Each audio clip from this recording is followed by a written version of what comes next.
DAMWON will be making their way out first, led by Coach Kim, the man that brought Invictus Gaming to the final in 2018.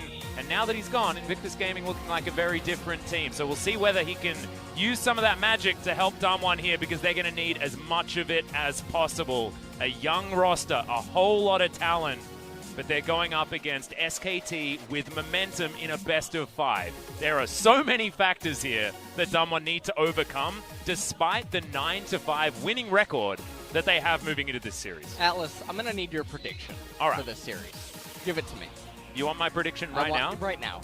Putting you on the spot. You are putting me on the spot. Actually, so I've got a head and I got a heart prediction. All right. So my head prediction, give me both. From my brain, is SKT just slices through DAMWON today. As my body's telling me that their form is too good, 3-0 to SKT. But what my heart is saying is 5 games, and I just don't care who wins. All right. Now, you said that you have you got a head and a heart. Yep. I got a piece of paper. Right. What does the piece of paper say, LS? Saying 3-0. All right. SKT. Wow. So your piece of paper is saying the same as my brain. Yeah. That's cool. Looks like you may have written my brain as well, LS. There we go. All right. But these are your rosters. No surprises here on either side. Of course, SKT not running Martyr on the bottom side of the map. Effort will be retaining his spot once again. He has looked good, but the man who has looked the best in their most recent series isn't the name that you're expecting. It was Khan. Khan was popping off against Sandbox, and Summit is no slouch on the top side. It was unfortunate that he got Karma a couple of times up there against Khan's Aatrox, things like that, but Khan still was able to use what he was given and do it in fantastic fashion. Faker playing basically random mode when it comes to the draft, picking up the Echo, picking up the Kassadin. Laning phase looking a little bit dicey though, and I think that, honestly, some of the mishaps that Faker may have been forgiven for in the Sandbox series, I don't think he has the opportunity to do that here today against Showmaker. Showmaker's form has been out of control, so we're going to need vintage, high-quality Faker in this series. Going up against an entirely different caliber mid laner today, and some people consider Showmaker the best mid in LCK right now. He's definitely up there. Definitely the best Akali. Yeah. So we'll see what happens today. I feel like the jungle dynamic is going to be really important, now, as we've already mentioned. Clips, is he going to be consistent and on fire, and what kind of coin flips will Canyon attempt? Well, the thing is that, so Clit is coming off probably one of the greatest Sylas performances that we've seen in a really long time, but so's Canyon. Both of these players are going to be contesting for that pick, and with Sejuani being nerfed, things like that, I think that the jungle matchup is going to be very fiery between these two guys, and something can be said for momentum, something can be said for staying in the zone and in the mindset. And as SKT have just been plowing through this gauntlet, it's been victory after victory after victory, despite dropping a game in the Afrika series. But since then, it's all been short up. And it's very scary for a DAMWON that has had to watch on as SKT's been crushing forward. That being said, we need a good draft from both of these teams. Some question marks on Zephyr in the past, but his drafts throughout the playoffs have been much better. Yeah. Well, I'm glad to be here today with you. Me too. With the drafts. I'm really excited to get into these. Well, I mean, as long as there's not like actual timing predictions so that we just ruin all of the hype, then I'm going to be okay. Aatrox, though, going to be banned away here from Khan. Great ban from DAMWON to start this one off. Sort of the most banned champions are a little bit interesting. Yuumi taking a pretty big hit on this patch, is still 5 out of 6 of the games so far played in the playoffs. She's been banned, is going to continue being so, as there is the 6th Yuumi ban so far on 9-16 here in the LCK. Akali, no surprise, is going to be banned, but it is banned by DAMWON's side, not wanting to allow SKT that first pick. And the Tahm Kench is going to be banned as well. Tahm is still being banned away, and DAMWON, as you mentioned earlier, they're going to have counterpick available for Showmaker or Nuguri, both of which it's really important, especially how are they going to get the jungle synergy going with Canyon? What are going to be the matchups? I think if DAMWON doesn't have authority coming out of the draft in terms of lane priority and other stuff like that, SK Telecom probably going to be comfortable. There's still a lot of picks that I am wondering where they have been, and speaking of a blindable pick, well, Silas is going to be one of them. He's able to be flexed. Yeah. Flexed in multiple different roles. Most likely we'll be heading into the jungle because it's not only a pick away from Canyon, but the most recent champion that Clid was able to destroy Sandbox on. See whether DAMWON's going to react with some strong choices of their own. A Renekton rearing his head there as the Crocodile will be picked up for one of the solo lanes for DAMWON, and Kai'Sa is there now as well. And I think Kai'Sa is actually a dangerous pick because SKT have been getting Dravened quite a few times so far in these playoffs, but Teddy's a Draven player, and I really do like the Draven matchup into the Kai'Sa. DAMWON with some scaling and some not so much scaling already in this first round. Yeah, definitely a little bit off is their draft so far with the Renekton and the Kai'Sa, especially because it's really early on. The Renekton really funnels you into one direction, and the Kai'Sa is normally used lately as a means to bypass the dual carry that some teams can go for. Not the Draven, but still a one very of the high-powered Lucian. laning champion in the Lucian. See whether they do pair it with Braum. a Braum, which is the classic, but also you can pick Thresh. Thresh has been pretty high priority as well, and then you get that lifesteal bottom lane that can be so oppressive. Braum, much easier choice, will be locked in. LS, of course, reading the script very effectively here today. As we look for DAMWON's final pick in our first round, already SKT giving basically nothing away. I really like this blue side draft so far from them. Now DAMWON, do they just grab themselves a Nautilus or something like that can be dangerous? All the champions on SKT, they're extremely short range. They have to go in. They have dashes and whatnot. The Taliyah, really good at all of those angles. And also really good on this patch as well, with the Corki being nerfed to basically oblivion, and the Azir also getting chopped down a couple of pegs after that Q nerf. The Taliyah certainly does rise in priority. We've been seeing it everywhere on 9-16 so far. But I do like it. High-powered pick for Showmaker, potentially, unless Canyon wants to take that one into the jungle. Nico Ban, a little bit of a blunder. SKT, they're already such short range, and so if you're DAMWON and you have the ability to recalibrate your draft and get longer range champions that are able to play front to back, you should do so at this point and try to incentivize SKT to keep going these short range champions, because then it makes their draft one-dimensional, which is what it is right now. The Azir ban away is really strange. He got hit this patch. Taliyah traditionally rose to power to go up against Victor and Azir 2 years ago, and she was the one that actually brought them down. She fares very well against it, but DAMWON, I guess they want giving credit, They want Faker to play the Echo again, I guess. That was what his pick into Dove's Taliyah was, and Dove's Taliyah actually did fantastically well in that matchup, despite it being a bit of a rough one. Let me see Taliyah. You reckon the Syndra's coming out? I feel that you need a long-range mage that has some way to really fight back against DAMWON. With Corki and Azir having been removed, I think it's unlikely that we're going to see something short range that can still hyper carry, such as like a Cassiopeia. Whoa. So this is an old lane. The Kai'Sa Rakan coming in. Very squishy, but this is a lot of extra engage support coming out from DAMWON. DAMWON's drafts have been really interesting. They've been not necessarily playing around big front lines. Renekton can be that, but he's more of a meat sack that wants to be doing damage more than anything else. As the Quinn comes out again, could be going into the hands of Khan here, and it's a rough matchup for Crocodiles up there on the top side. Now, where is Faker going to go? They need a big AP mage of some sorts. I don't think one that with spheres, maybe? Maybe one with spheres, but Faker's LeBlanc. Yep, sigils instead of spheres. That's going to be the option here as Faker goes back to an old favorite. That's a Kiana. And that would mean that Taliyah is heading into the jungle, and I really like that. The flexibility that DAMWON have already shown in this composition coming to the fore, as that would be a roughie.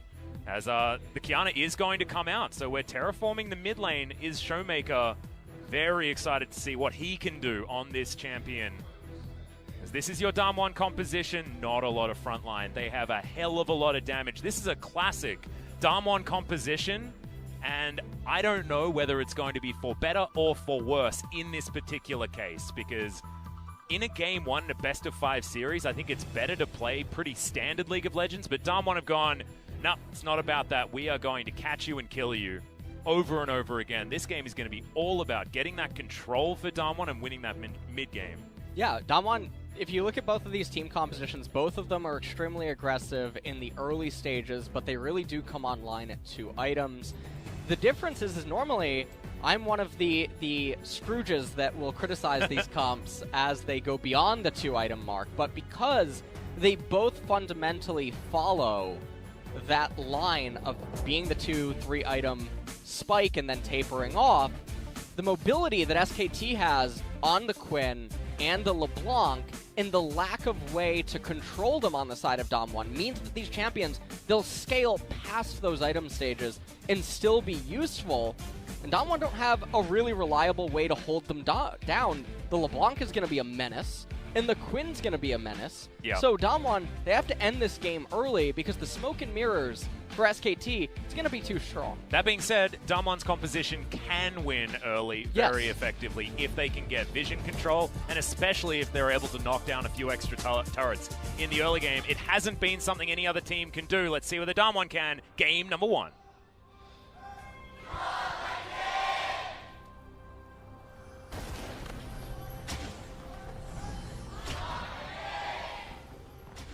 Here we are, ladies and gentlemen, to Summoner's Rift for game number 1 between DAMWON Gaming and SKT. SKT with outside selection on our blue side to start this one off, as Khan, of course, has taken the cleanse instead of the teleport because he can just hop on a bird and fly around the map pretty effectively. No need for that particular summoner spell.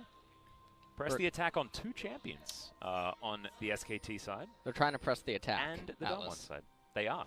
Okay. But do you know how you counter pressing the attack? You press the attack? You press the same amount of the attack. All right. Yeah. And you have the same amount of Guardians? Yeah. But you've got more electrocution. There's a little bit more electrocution on the side of DAMWON, but that just means that SKT can conquer the game. Mm-hmm. This is See how that works? I feel like we're learning more about your scripting abilities by the day. LS, that's what's happening here. That is what's going on.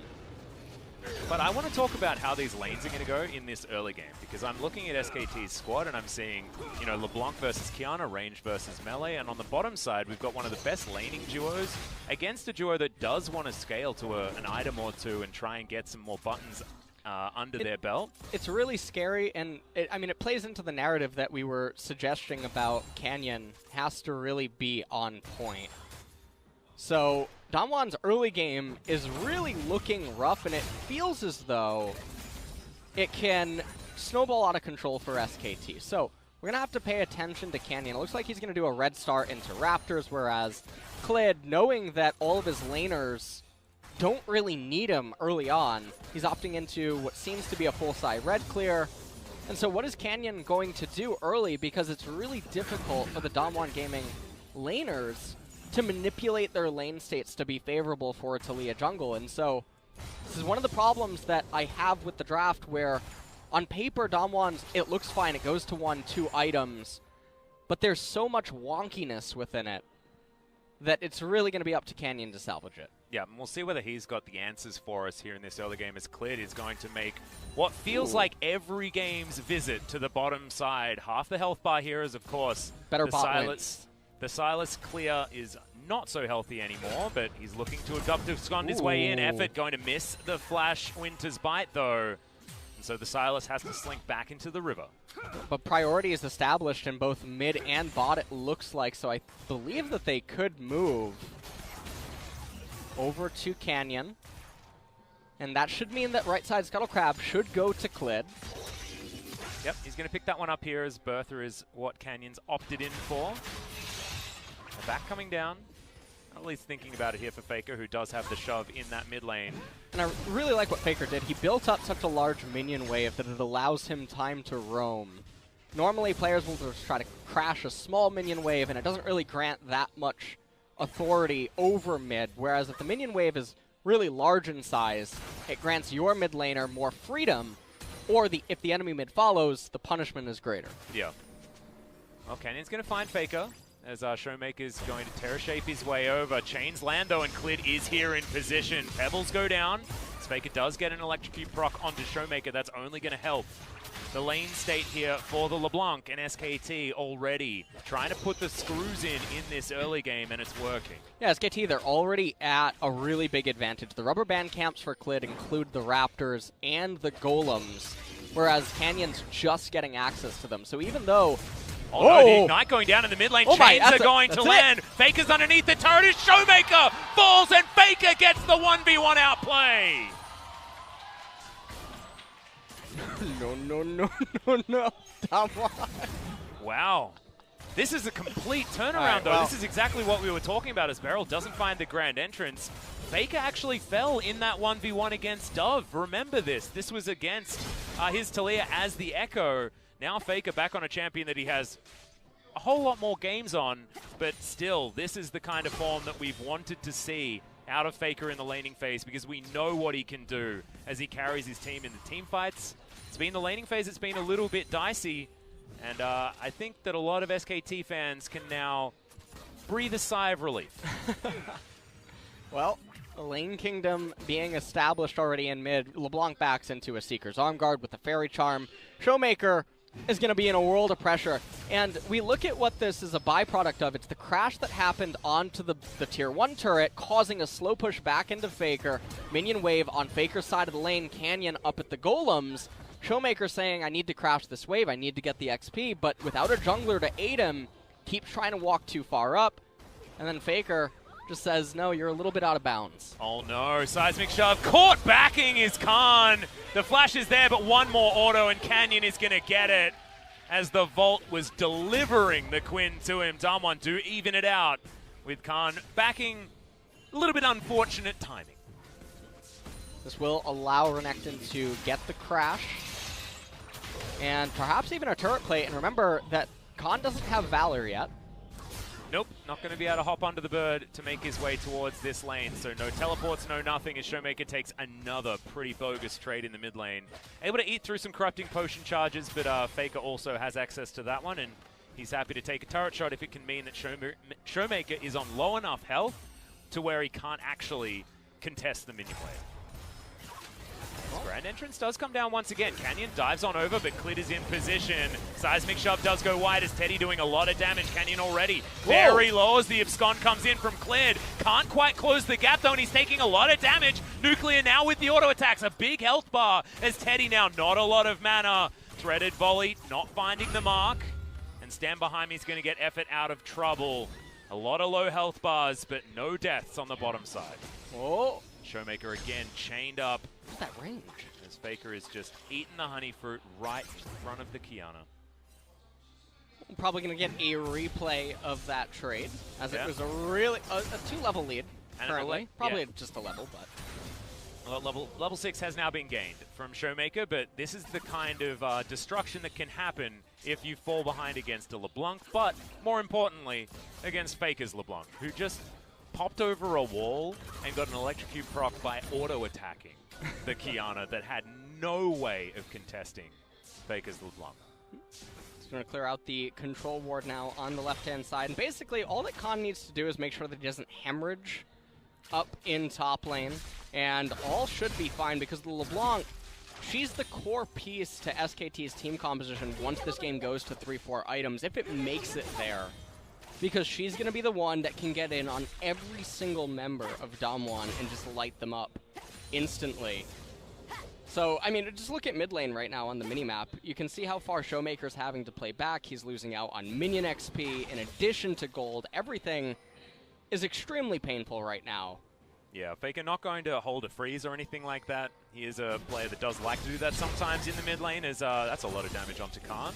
He's got himself some Berserker's Greaves, but otherwise not a whole lot of damage, going for more of that attack speed start. Recurve Bow will be coming in most likely, I assume, into that Blade of the Ruined King. Does work well against a champion that likes to stack a lot of health in Nogari's Renekton. But this could be a lane that could potentially salvage DAMWON. After the death that Khan suffered, Nogari got himself a decent lead in a matchup that can be tough for the Renekton, given the range advantage that Khan does have up there.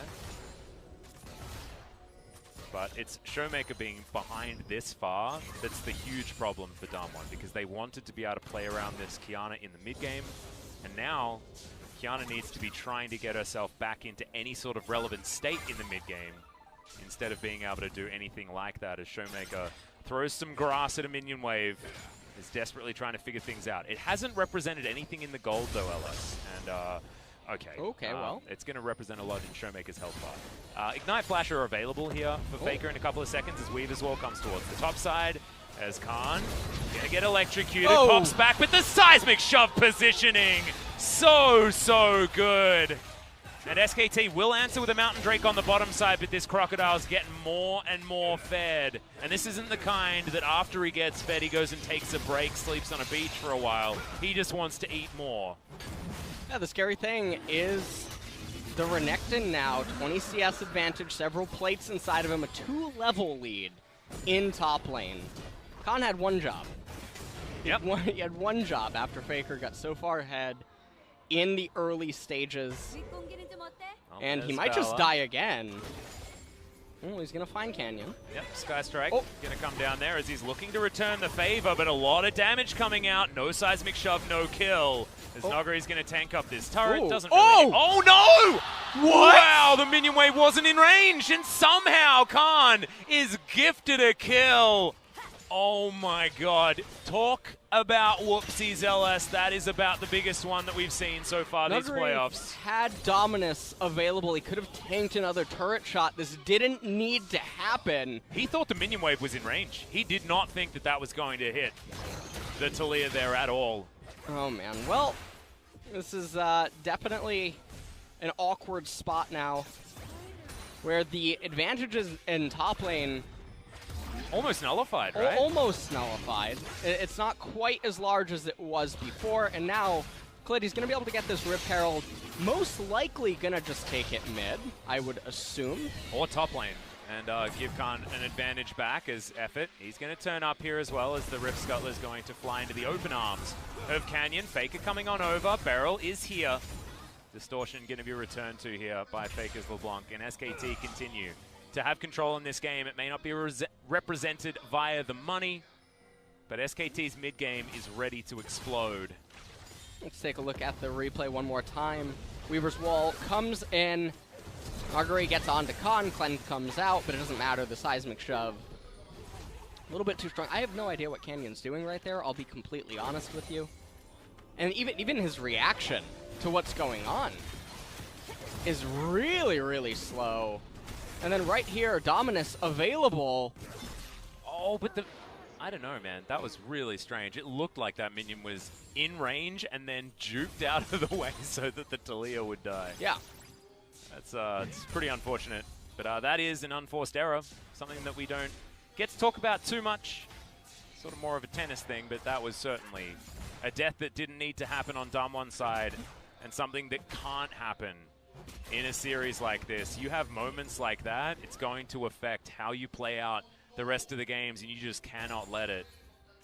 SKT members have been very outspoken on the value of having the veterans that they have in order to keep their mindset intact. DAMWON do not have that availability, apart from Nuclear, I guess. Yeah. It's the only real option as far as experience is concerned, and it's nothing like having Faker on your team. And having cleared Khan, you know, you've got so many big names here. Even Teddy himself has been on some high-pressure stages himself, but probably the other direction. Well, Canyon and Showmaker are looking for something on Faker. Showmaker not going to be able to find too much in a... Yep, seismic shove, not going to be shoving Faker today. He is very comfortable here in this lane. And that's, you can see what this comp is trying to do, right? Like Showmaker and Canyon, if you had have got yourself to a decent early game position on the Qiyana, then if anyone face checks you in the jungle, you die, like instantly. Like that person is dead, straight up. But it's now too dangerous for DAMWON to get there because they haven't been able to retain any sort of vision control. Here we go. In the jungle, and you mentioned throwing Shelly down in the mid lane is exactly what SKT is going to do. She's going to get one charge as Beryl. Maybe a little bit too far up, but Clid's just going to catch a quickness. Did those plates get eaten or not? I didn't see them. I didn't see the gold. Then again, I am lost sight, so please remember. That is true. Limited sight range. Limited sight range. Blind to my right eye, okay? Yep. Well, probably going to see a replay, I would imagine, if the plates didn't actually go down. Or we're just going to know Yeah, we'll be told. when the indicator... Yep. Now, I assume. Plates just falling down. Nuggery on the top side does still have a decent advantage, but it's going to get to the point where it's going to get more and more difficult. As Blade of the Ruin King comes in, Khan gets another tool that he can use against Nuggery. Yeah, SKT didn't get them. They didn't get the plates. Yeah. So 2 of them went down, but no. One of them went down Not on the bottom today. side. No. Well, Effort also going to lose a control ward. SKT playing handicap mode. Not even taking any of these pesky plates. They've been playing for many seasons. And those plates weren't a thing in any of the other ones. They didn't need them to win multiple years in a row. Right, so what's basically happening at this point, DAMWON, they're showing interest to get an open dragon. Doesn't matter, it's 15 minutes. Yeah, well, this is also exactly where DAMWON wants to fight. I think that it's really smart of SKT to let that one go. It's not only an Ocean Drake, which isn't high value, but also you don't want to come to a DAMWON squad that has Canyon there, that has Showmaker there with a lot of burst potential if you're going to make your way in. And neither of these teams have much frontline at all. I mean, Nuggery is theoretically frontline, but he's mostly about damage. He's got his Spear of Sojourn already completed. And Renekton is known for getting in there, trying to kill someone, and if he doesn't, he dies. Basically how that works is Showmaker going to dive onto Faker here as Canyon's waiting in the wings. He's waiting. Showmaker might just die, but Faker gets a minion wave underneath his turret, and he's no longer going to have any pressure on him. This is the kind of Faker that you get very, very scared to watch. He's looking well and truly on point here today as Khan is just patrolling the enemy jungle. He's got Valor now. Adorable pink Valor. Yeah. Towards the top side, and he can just Sky Strike these minions all the way down. You know, what if that's just a shiny? You ever think about that? What do you mean? Shiny. Yeah, like a shiny Pokemon, but like as opposed to the other Valor is there's lots of different Valors. Maybe it's like Eevee, you know, like multi-evolution. Yeah, that's what I'm thinking. Yeah, that's cool. That's really strange. I guess Quinn's just a Pokemon trainer. Oh, now we learned it. They need to make a Pokemon trainer Quinn skin. No, we just call it Let's Go Quinn. Yeah. I see what you did there. You did. Because then you avoid the copyright situation. I like that. Shirley kind of looks like a Pokemon trainer. Yeah. You know? Especially with this particular skin. Yeah, it's really weird. I mean, that's a Pidgeotto. Sort of, you know? I like it. Faker moving over. There's a control ward going down. Misses that chain. It's the first one that I've seen miss so far, so I'm not going to be too upset about it. Speak for yourself. Yeah, I know. Not impressed. Not impressed. My prediction on LS's opinion of the situation. Nuclear now with some free time on this turret. That's an ultimate that Showmaker threw out. Didn't actually find too much, but Faker as well in some trouble. Seismic Shove again going to go wide, and we're starting to see which version of Canyon we're getting. This time around, Khan zooming around and will be able to find this turret. The rotations of this squad are very, very swift and easy. And SKT will break open the first turret of the game. Not only that, but the outer turret in the mid lane. The reason for a lot of the ARAMs that we experience here in the lull states might be that we don't even get a lull state this game. Well, we were on the edge of it, Atlas. I was feeling the precipice. Yeah. I see what you did there. And then SKT just dove off. Well, they're going to give up. Take down that turret. Yeah, they're going to give up bot tier 1. I wouldn't expect to see a team fight until the next Mountain Drake. And I mean, honestly, it's the best dragon SKT could probably hope to roll given the current game state. It comes up perfectly lining up with Baron. And it's the exact kind of dragon that allows SKT to make a pickoff via the LeBlanc or the Quinn and then convert immediately into a Baron capture. And it helps with the LeBlanc and Quinn if they attempt to ever do any sort of 1-3-1. Yeah, and I think that it's necessary to have that, as Harrier up towards the top side. Khan knows that he has positioning there, as Faker is just stopping anyone from freely moving throughout the jungle. Total gold, still a lead for Noguri on the top side of the map, but it's a big one for Faker in the mid lane. 1,000 gold ahead is the LeBlanc. And when SKT were actually a little bit behind in gold, it's really interesting how the gold state has gone. Here's a team fight. The quickness is huge into the backline. Is Faker in trouble, has to flash to get out, and Nuclear follows with the killer instinct. 2 kills in for DAMWON already. Have they done it again? This is what they did against SKT in the regular season the last time they met. They found a mid-game team fight, and can DAMWON get more? Well, it's going to be 40 seconds until the Mountain Drake. Effort will be up for that, but Faker, he's going to take a little bit getting over to the mid lane. However, some of the members on DAMWON need to recall. Nuclear, he has teleport available. Beryl does not. And during this, though, Khan did pick up the top tier 1 turret, and so the gold semi-neutralized. We'll take a look at how it all transpired. Faker and Effort shoving out the mid wave didn't account for Showmaker being there, and then it was just a party. It was, and Nuclear is the one that gets all the presents there as well. I have a feeling it was his party, LS. Clid can't find the chain lash damage enough onto Beryl, who can get himself out of there just fine. SKT once again venturing back here into the river, but it is so dangerous to do so. Faker just testing with that distortion. Clid getting out of the way there as Beryl can dive in. And DAMWON, the thing I really like about this composition is that their engage options are from everywhere, right? They've got Beryl with the Grand Entrance. They are very slippery, as Faker may have found one. Beryl's going to have to go golden. The Ignite is ticking down as now Clid might be in trouble. Grand Exit there for Beryl's Rakan. And he's going to have to go back yet again. DAMWON with a man disadvantage moving into this Mountain Drake that you were talking about is so incredibly, incredibly important. Well, it does look like SKT, they're not keen on trying to start it because some of their carries are really low on HP.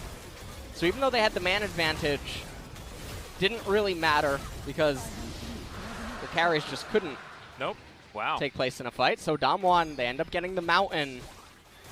And now we're going to have to start talking about where scaling is and what the options are for DAMWON moving into a late game, because I see a Renekton and I don't expect a team to scale super well, but Canyon's going to have a lot of damage on this Taliyah. Taliyah is one of those junglers that you can funnel some extra gold into and will be a legitimate carry. Probably more so than that of the Sylas, although Sylas does fit that mold a little bit. But DAMWON are looking like they have a clear strategy and a clear win condition in mind for how this comp is going to work. And it's going to be around those catches, around those skirmishes. And if they can continue to find them effectively, then it's just a matter of getting your vision down, fighting around where your wards are, and then closing the game out. Because they're also a team that relies on getting that Baron to get the work done. Yep. And Showmaker, not going to find the ultimate there onto Faker, but does get the stun into the wall. So will stop the onslaught of the LeBlanc. It's really feeling like this is going to come down to, once LeBlanc gets strong enough, what sort of picks can Faker make? Because given the current map state, you can see that Khan, he's in this awkward state where he just sort of ping-pongs a lane into Nuguri and then looks to roam around on the Valor. Faker, he's just going to keep doing this. See you later, mate. Clid is going to come in and pick himself up the kill. Faker ran out of buttons, but that was all him. And that's what happens when you're walking around your jungle. Both of these teams can do this, and that's why it's so interesting. It's almost like the win conditions are the same, and SKT found the position this time around. Showmaker flashes to get himself out, though wishes he still had that ultimate, but he doesn't. Canyon stole it. He used it against the wall as Canyon now in trouble. He's going to get taken down. Clid gets another one. Noguri dives into the backline as Faker's just darting around, staying out of trouble, but keeping his health bar low enough to bait them all in. Teddy gets that last kill, and Beryl, he's running towards a jungle that's devoid of any of his friends anymore. And you know, this is one of those really bizarre spots where DAMWON, they have tools to check the Baron. They didn't need to face check the Fog of War, and they did. In SKT, they were really quick to pounce. There's no way for DAMWON to hold on to a Baron push without just bleeding several thousand gold. Yeah, they're going to need to find kills in order to stop this Baron, because there's no counter siege in this composition apart from a Taliyah, who is now very single target with that wave clear, as Brendan Valdez, of course, told us. And you check, you see this where the Kai'Sa is on the minimap. She would be able to check with the Void Seeker if they're actually on the Baron. And so, talk about this very often, sometimes teams are really poor at approaching Fog of War and deducing what options might be available. Okay, well, Showmaker is the showstopper this game, I'll tell you that much. Yeah. This show is not going to be going on for too much longer on DAMWON's side like if these things are going to keep up. As not in cinemas very long. DAMWON versus SKT thus far. It is a best of 5, guys, so DAMWON can turn it around. But the thing that is really rough about this is that SKT, not only are they known for their ability to best of 5, DAMWON has been able to take them down in the past. Of course, notably, being able to deny the Dream Team the finals position against Griffin in the Kesper Cup earlier on. DAMWON were trying their very best to find themselves a catch, but Faker doesn't allow that. He's got himself a Zhonya's completed as well, so even more safety for the LeBlanc. And this 1-1-3 is so hard for DAMWON to try to answer to. They're like, where is their ranged wave clear? It's just not there. I mean, even Nuclear isn't a very long-range AD Basically, carry. it's only Talia. Yeah. Weaver's Wall coming out. Yep, that is Klid's one. His walls in the Sandbox series were amazing as Nogari's looking to try and force this. He's taking way too much damage, and Teddy's going to be able to pick up that kill. Barrel into the backline, but he has to exit immediately. Effort's going to go down very low as Showmaker did find a decent flank. They do get one of the kills as now Khan's trying to make his way forward. Another wall came in, though, and that actually denied Quinn from getting entry to Nuggery in trade for effort, though, and that is probably not worth it from a DAMWON side, despite the fact that they do alleviate a lot of pressure. Oh, my goodness. If Faker didn't block that, body block it, then that would have been a very dead Clid, and it looked like Faker was trying to get out of the way. We're going to get a nice replay of that fight, I'm assuming, in just a second. But Clown Dragon coming up in 10, so very imperative. Yeah, not exactly a fiery day today, so a quick shot is going to be this is a solo QS kill. Yeah, this is like the Quins from all of our games. We've experienced this one before. Well, all right. Here's where it started. Now, I have no idea what Nuggery was thinking right here. He comes in onto Clid. Faker goes golden inside of the Zhonya's. Look at where Khan's coming from. So he could have raised the top tier 2 turret during all of this, and SKT could have backed up. He actually took a really bad angle because had he sandwiched them in between the wall, even if he gave his own life, SKT would get more out of it. Yeah. And so that didn't end up happening. Nonetheless, as we do return to live, SKT, I mean, they have a 6,000 gold lead, or just over a 6,000 gold lead. That turret is about to fall to the Baron minions. That is only going to push that gold lead further. 4.2 thousand is the lead here. Is the Baron power play, sorry. 4.5. It's going up, but 1 second to go, and the Baron has worn off. So DAMWON do keep their base alive, but this game took a gigantic turn for the worst, and DAMWON's going to have another one of those heroic team fights that they were able to show us in the last series that they faced against SKT. It's a very different story, though. There is not a lot of parity between these two squads. Faker is gigantic in comparison to Showmaker. 1, 3, and 2. This is the guy that we were building up moving into this. He was the guy that was supposed to give Faker the most trouble in the mid lane in this gauntlet run, and so far this has been one of the more impressive laning phases from Faker, and also one of the best games that we've seen out of him as well. It's a very big minion wave pushing into SKT. It'd be a shame if SKT froze the bottom lane, especially because Quinn is so fast at moving across the map. There's still a minute and a half until Baron, and so no obligation to do anything. But Clid's actually just going to shove it right back in. SKT suggesting that they want to skirmish immediately. Yep.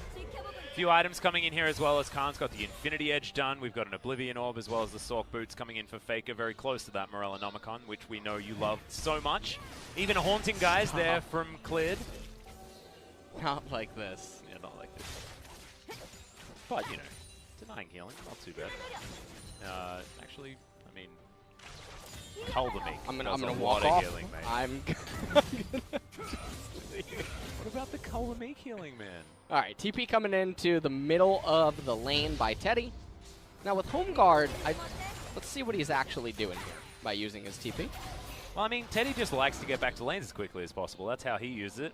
He would be in about the same position that he is, or almost the same position. He'd be a little bit slower on this wave, but he would still have his TP. Yeah. So. But also, I mean, you give it to me. He's Break an it down. carry. It's not like you're going to be flanking on a Lucian. We've What seen if, those things you know happen what? before. Do you remember when Ghost won with a TP on the Nexus? Hey, that's true. That See? did happen. That Don't did just happen. waste your Summoner spell, Atlas. Come on. He might just be able to win at the Nexus. He could have even Anyway. pit-stopped it Wolves, That's true. like he just did, okay? Okay. Had he been running from the base. Faker taking a little bit of damage there. It is the AP variety of the Oh, Kaiser. are they It's just okay. going to coin flip? They're going to dive right on top of it. They've got a lot of damage. Remember, both teams have this what? Mountain Drake as the Weaver's Wall is going to cut this one in half. The culling there as well, as it is going to be the Baron secured by DAMWON, and everyone is over the wall. Speaking of walls, they light it up there as Showmaker is able to stun a lot of SKT members. SKT now trying to make the best of a bad situation, moving into this mid lane, but Nuguri is going to get there. Improved recalls come back again, and DAMWON, they just stole that Baron right out from under SKT, and all they lose is this inhibitor turret. That is a big deal, but now it's not going to be SKT able to fall back to any Barons, and DAMWON have bought themselves some time. Yeah, DAMWON, it's almost unacceptable that they're able to do that. SKT, Teddy teleported into mid to make sure that they could get all of the vision and set it up properly, and yet still, DAMWON were able to sneak the Baron, and so now, with the Baron minions, the bolstered stats, they're trying to march down mid. Remember, they're the ones on a timer. LeBlanc has hit that point in the game where almost any target is going to be a potential isolated kill for LeBlanc. Teleport by Nuguri, he has, or teleport available for Nuguri as he's recalling. He's 50 CS behind, as is Showmaker. This is actually a game which is really interesting because DAMWON don't often play around their bottom lane. Often the solo lanes that are able to win out, but this time it's going to largely be on Nuclear and how he can use all of the farm that he's actually been given in this game. Khan is going to pay some attention here to the Ocean Drake on the bottom side, probably wanting to cycle this as soon as possible to try and get towards that Elder. They will have a slight Drake advantage when that does come around, but without any Infernals, it's not exactly the hugest Elder Drake to worry about. But it is still going to be another buff that they can play for as this game goes on. Neither of these teams really excelling too much at the Siege without a Baron, and therefore more options to create a fight. It's probably going to be a good thing, but as this game goes on,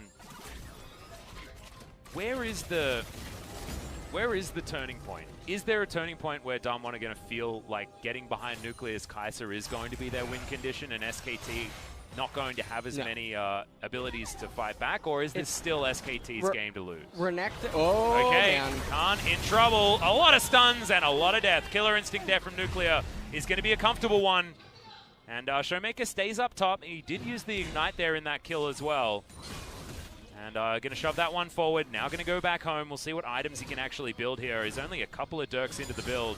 1,000 gold is now done. He's 2,000 behind, and the Edge of Night has finally been secured for the Qiyana. So to answer the question, is there ever a tipping point for DAMWON? And realistically, no. You look at Renekton, he's capped off. He's going to conduct himself as the same champion from every item here forward. You look at the Kai'Sa, and she's also going to function pretty similarly. Yes, she's going to get more damage when she completes the Rabadon's death cap, but realistically, SKT don't practically fight the way that DAMWON would want them to for them to maximize such an item. And for Qiyana, she's already doing absurd amounts of damage. The only thing that she's going to get, potentially, is a little bit more utility in the form of maybe a Guardian Angel. Well, Harriet does get used very effectively here by Khan. Not going to be roaming through and grabbing anything there, as those Krugs died extremely quickly. And flicks them back into DAMWON's open maw. Faker now split pushing on the top side of the map. He is so far ahead when it comes to farmers. We're going to check this out once again. Not a lot of opportunity for Khan to play League of Legends this time around. Nope. tried his best, almost able to kill Showmaker there, but not quite.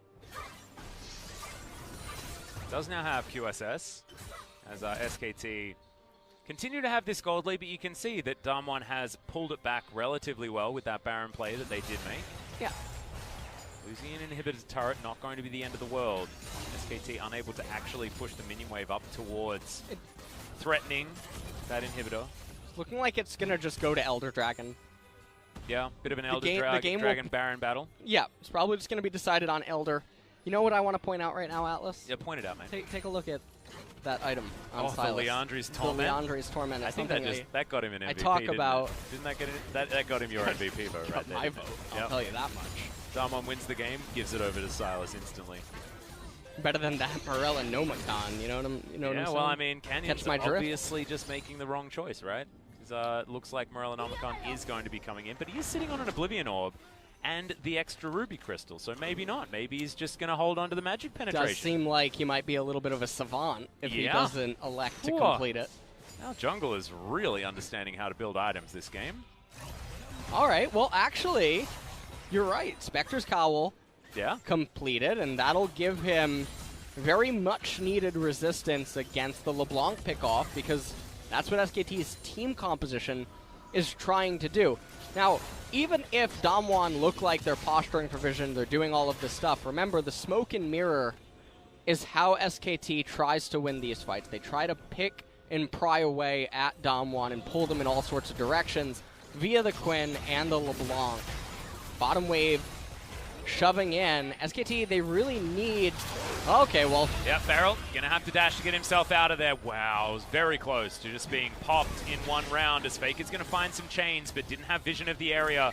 And SKT, they just have positional advantage. They'll move on over. They'll grab this inhibitor that they prepared earlier.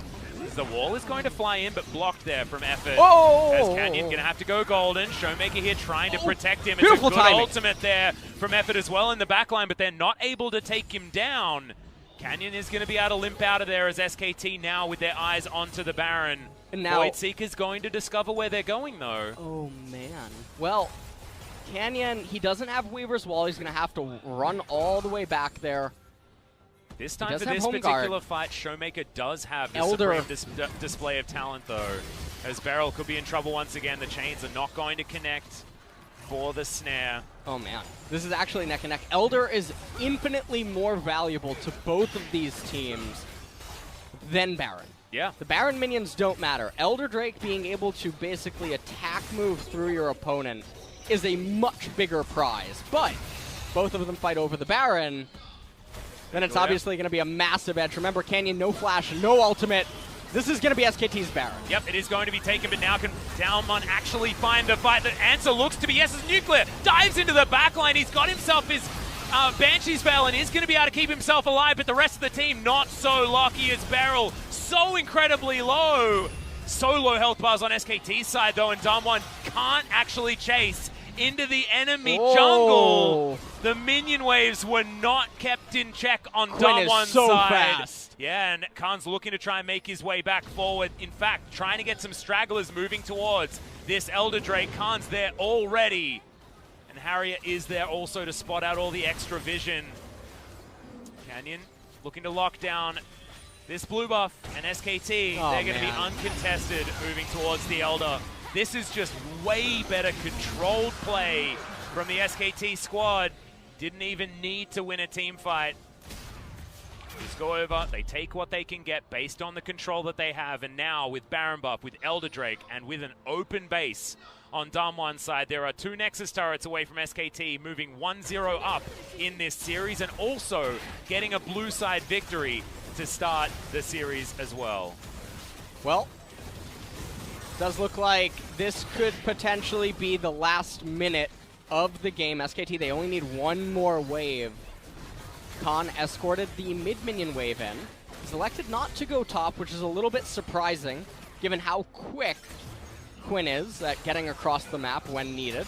Yeah, probably going to tidy up this minion wave in the mid lane and then probably do that, as that's a big wave stacking up for SKT. It's a massive wave in top lane, but Khan not going to it. Even though SKT, they have complete control over bottom, what this is suggesting is they want to end the game right now inside of this push. that wave's not going to bounce back for a while as well, as Seismic Shove's going to go wide. You can see, I believe those minions are even just going to take that turret down by themselves. Khan eventually going to make his way up there. They take down the second inhibitor of the game, and SKT, they're playing this one by the book. Moving their way over, they'll be taking down the enemy jungle. An inner turret fell as an afterthought, and now SKT setting themselves up for another siege.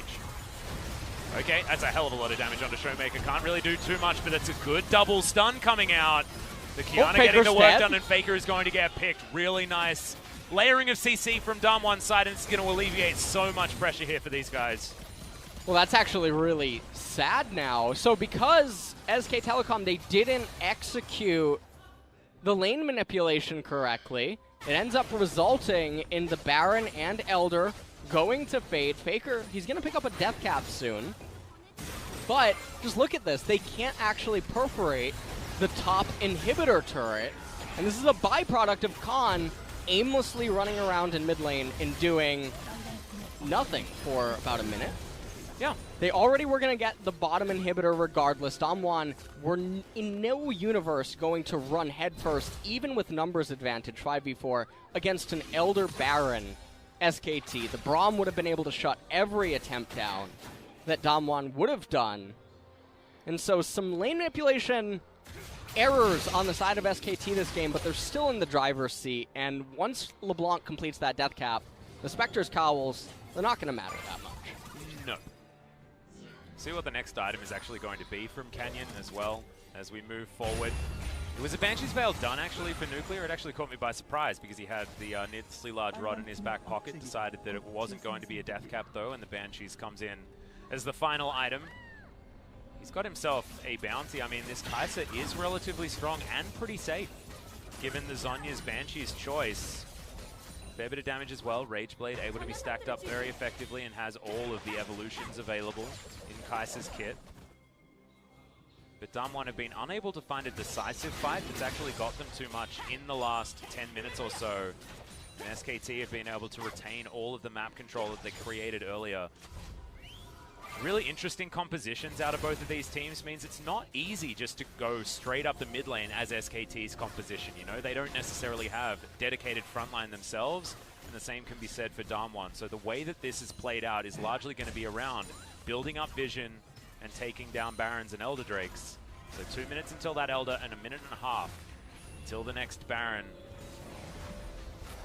Well, the Baron will convert immediately into the capture of the Elder, so eyes on the prize for who will end up getting that one. Khan still on this Valor, always in the wrong place. It's actually quite impressive. Yeah, hanging out. You know, he's like the, trying to think what it is. I forget what the name of it is. Never mind. What? I was thinking of a Harry Potter animal. It always got lost. Wasn't it an animal? The animal that was like, I do know the one you're talking about. You know which one I'm the one talking that about, looks right? a bit like a platypus. It's always lost. From the movie? Yeah. The Amazing Beasts movie? There's like... It's I believe so. picture. Yes! Yeah, yeah, the one that's running around and go. it's like stealing stuff. Is it a... It's not a Bogart, is it? Because Bogart's, that's the one that... I have no idea. That disguises itself as the things that scare you, so it's not one of those. Also, I'm sure Khan someone has will let us know on Twitter. Lord Dominic's, He does. which I was messaged recently, actually, about yeah. Lord Dominic's and Mortal Reminder. I was actually told that Mortal Reminder is almost always better. Huh. Why? But something to do with the numbers. But you know what? I'm not Freak, okay? That's true. Freak, he'd have the numbers for you. He's that guy. He's He's the numbers that guy. Yeah. That's why I watch both of the patch rundowns, because See? you both give me something different. Oh, Scar stopped, didn't he? Well, he does the He does TFT TFT ones now. Yeah, oh, yeah. it's just me and Freak remaining. Yep. As Faker taking a bit of damage here as he dives to try and get a bit of softening onto the DAMWON squad. And now Khan's looking for the back door. They still have that inhibitor down, and DAMWON won't actually be able to stop this. Look at how incredibly fast he is. The Weave as well comes in as Nuclear is on the wrong side, has to flash. They're just going to jump onto the Baron and hope for the best because the Clin is looking to win the game. Gigantic ultimate stolen by Clin. He goes golden as well, and this is looking to be all over for DWG Gaming. They're winning a 4v5 team fight, our SKT, whilst Khan wins the game. And that is how we're going to do it. SKT, they win it all in a moment's notice.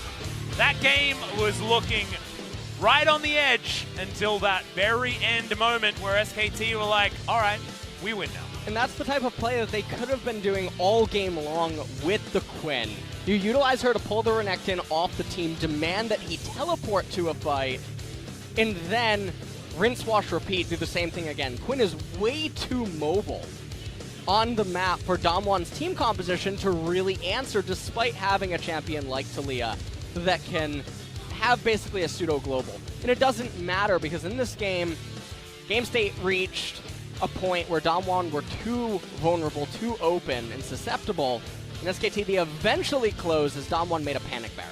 Yeah, the Panic Baron where they knew that the game was just going to be over, right? There was no actual chance of getting back there to try and stop the Quinn from just winning the game. I don't think they had enough time without a Baron-empowered recall right at the moment that they saw him moving on over, because he just had way too much damage. We're going to check this out. Look, the Quinn's making her way in. Yeah, she's already inside of the base, and so at this point, the real mission is just stop the backs. Now, when Clid gets that kind of an ultimate, though, there becomes a real opportunity to just take the team fight, because everyone from DAMWON are so clumped up. LeBlanc Distortion's going to be able to do so much, and even Teddy, I mean, he's playing Duck Hunt right now inside of this Baron pit. Yeah, Nuguri did manage to take him down in the end, but it was all about the Quinn not even having to be there, and SKT still winning a 4 versus 5 team fight. Clid starting up that fight so incredibly nicely, but Faker's LeBlanc was an absolute joy. And thanks for everyone letting us know that it is in fact a Niffler that we were referring to from Harry Potter, but we couldn't even have that conversation because all of a sudden, SKT decided that the game was over. So 43 minutes though, DAMWON, they kept themselves alive with a few of those heroic team fights. We saw, like, I don't know, a few whispers of what DAMWON is capable of against SKT, but now that matchup, it's going to read 9 and 6. And SKT, they're winning the games when they count, right? And this is the thing, this is the problem, is that DAMWON hasn't had this high pressure of a situation and then a victory against SKT afterwards. Oh man, LS, we got a best of 5 on our hands here, and we'll see whether SKT are going to continue the domination or whether DAMWON can fight back after the break.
카이저 높여.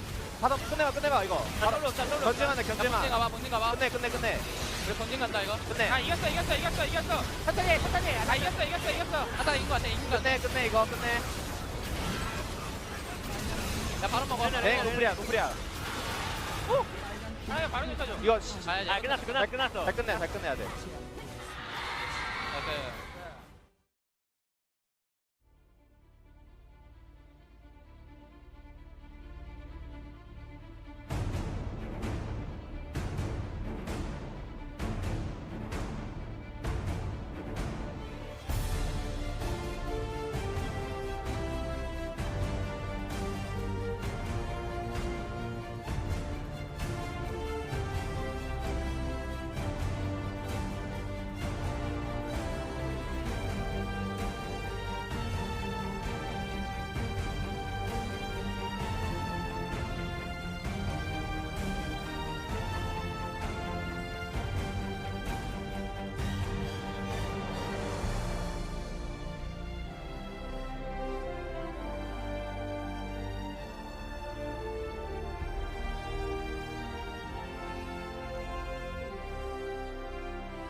혼란, 카오스, 역대급 혼전이라고 읽을 수 있을 만한 상황. 역대급 암호를 찍다. 역대급 시즌입니다. 역대 원탑 SK 이런 적이 있었나요? 혼전양상 1위가 맨날 바뀌어요. 맨날. 아 정말 역대급 SK예요. 멜레 봐봐. 역대급 결승전을 시작하겠습니다.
Welcome back, ladies and gentlemen, to the LCK Playoffs 2019 Summer. It is round 2. The winner of this will be going to the final next weekend, and SKT already putting their best foot forward.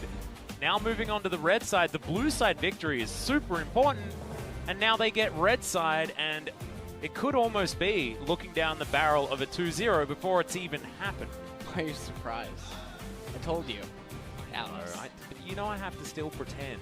You know? No, we don't. For the viewers, so that we can tell a story. We got it right here. See what I have to deal with? And we're trying to create an exciting broadcast, right? And then you're just sitting there with all the answers in front of you. You know what one of my favorite things to do is? Someone asked me about a book, I just turn to the last page. I read off the last couple of paragraphs. And then you can tell them all about what happened in the book. Wow. Well, he's giving his secrets away. Let's see whether SKT and DAMWON are going to give away any new ones here in the draft for game number 2. DAMWON now on our blue side as the Aatrox is going to continue to get banned. It was Aatrox, Akali, and Xayah on the DAMWON ban side, as now SKT looking for their bans. And the Akali, of course, a red side staple ban, especially between these two squads.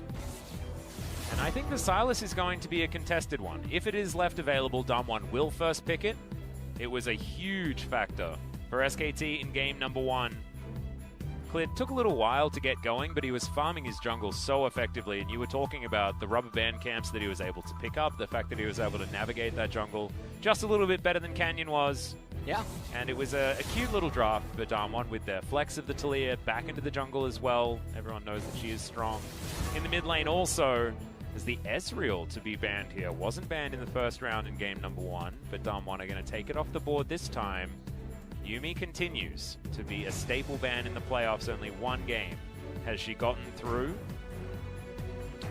Well, we'll have to see what is going to be the first pick for DAMWON, as the final ban for SKT is still yet to be decided. It will end up being the Vladimir. So they are going to give away the Sylas, in theory, as Xayah is actually going to be the choice. So it was a coin flip between the two. Xayah, of course, banned in game number 1.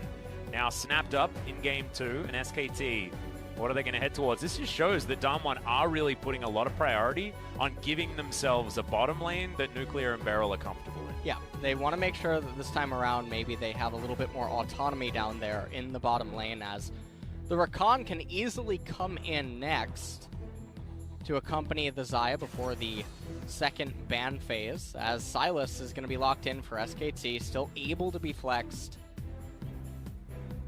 Up to see what they're going to accompany this with. Now, if you know that you're going up against Xayah or Rakan, you can draft around it relatively easy. Yeah, if you want to. 8 seconds to go now before SKT has made their decision. They can pick away the Rakan if they feel like, or they can set themselves up for the Tahm Kench and the Varus, which is what they've started to do here in theory. Teddy's Varus certainly being his laning choice that he goes towards, and Canyon just going to counterpick himself. Ooh. In that position, Faker now cycling through just about everything here, but the Jace snapped up so fast on DAMWON's side. Jace and Sejuani both picked up really, really quickly. And so now SKT, they have 10 seconds to decide on something, and it does look like they will just lock in Sir Thomas. Yep, bit of a no-brainer right there. Certainly has been SKT's go-to bottom lane, and it allows Teddy to play so much more aggressively down there as well. Effort just does what he's told, and devours Teddy when he requires it. And this lane can be very self-sufficient. So look for Clid to be playing a little bit more topside League of Legends this time around, or really trying to put the screws in to the bottom lane of DAMWON. But DAMWON did leave the Rakan on the table, so now can be banned away from SKT. They do so first off. Sorry, I had a peek at your script there just for a second. Yeah, I saw it. I saw you taking a look at it. It's all right. Well, now DAMWON, it's a little bit difficult to pinch away mid and top, which is why this kind of an opening from SKT on the red side is so nice. And also going to the second pick phase. And also Faker's shown that he's happy to play a unique champion in every single game. So how are you supposed to ban things away? We did, of course, get the heads up that LeBlanc wasn't going to be played this game because she was played last game. And SKT are, in fact, not going to allow Showmaker to have a chance to play that champion either. I have a sneaking suspicion that Showmaker will be the man on the Jace in this game. Does have a lot of lane priority from mid, and we've seen it cropping up more and more. Of course, Chovy being our best LCK example of a dominant Jace player, but around the world he has been rising in popularity in mid lane. Trying to get the best possible counter pick for Noguri has been the way DAMWON's won in the past, is sort of where my mind is at. Well, Kiana is still open and available. There it is. Yeah, this will be the second time that Faker's played her, if it is in fact going to be going over to Faker. Still whispers that she can be played elsewhere, but it's been 100% mid lane Kiana thus far, so our expectation is that Faker is going to be making his first secondary appearance on a champion here in the playoffs. Well, 5 seconds remaining now for DAMWON, as Braum is going to be the lock-in of choice. Yep, trying to find a champion that can go against the Tahm Kench relatively effectively, and Braum has always been that guy.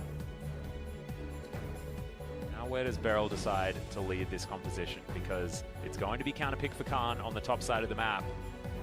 Or is the Intit to win it going to come through? Still a flex pick, still an opportunity for DAMWON to throw these solo lanes wherever they feel comfortable. We'll see.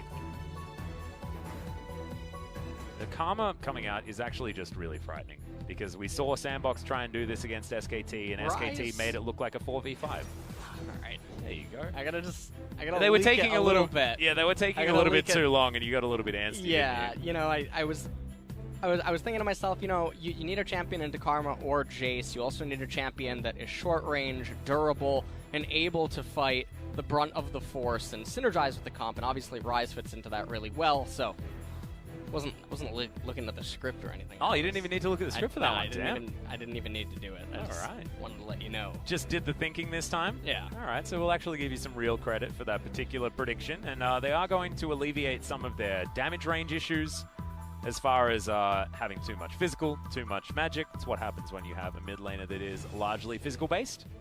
As that crab, the shell, is adorable. That is really adorable. I wonder if that summons something. Maybe if you play it, you summon something. Sort of like playing the Poke Flute and summoning Snorlax. Do you summon Snorlax? You wake him well, up, you wake dude. him up. I mean, you you don't may as well summon him. He is a Just god. like this gigantic out. Pokemon materializes out of nowhere. Just go. Is that an Amumu? That is horrifying. That's Emumu. Now I see why he has no friends. Always just makes me think of Cloud Templar. Yes. So does that, but in a more terrifying way. This is the DAMWON team, though, and they need to bounce back. This is going to be their biggest test of the series, because they need to show us that not only can they take down an SKT that has side selection in their favor, but also they can take down a squad after having a game one that went so horribly bad for them, especially towards the later stages. They had an honorable job as far as like staying in it as the game was going. As I believe we are going to have a redo on the champion select. Maybe something going wrong just a little bit there, but heard a whisper that perhaps we're going to have to rejig some stuff. Some parents in the audience here. As here we go. It's Showmaker's mom there in the audience, and you can see mom and dad not necessarily super psyched about how game number one went. Son of Tom. What? And Coma Handsome. I'm not totally getting that message right there. I think they mean the previous jungler, SKT Tom, but Possibly, but there's also it's So we're going to start over pick ban because there was an issue with swapping some champions around. This has happened from time to time, guys, but we're going to be very quickly through this draft. It's going to be exactly the same. And Faker fly to the finals, as that's some really cool pitches, as you could see just there. Actually going to be fighting. Yeah, Nuguri fighting. And Faker thinking that he may as well just lock in his champion, because why not? Ooh. As that's a Pantheon. He's disabled. No, he's not. Well, Ari buff, please. That's why we've got that adorable Ari picture there in the background, as you could see. And, of course, with Faker on the Rift. Faker's Akali was one of the most exciting to watch, but that was a very long time ago.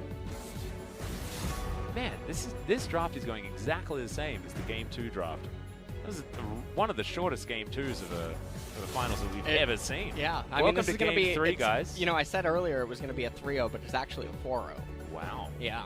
So SKT won that game that we didn't even play? Yes. Is that what you're saying? Yep. Wow, by default? Yes. Just from just the orcs, just general aura. There was a vote.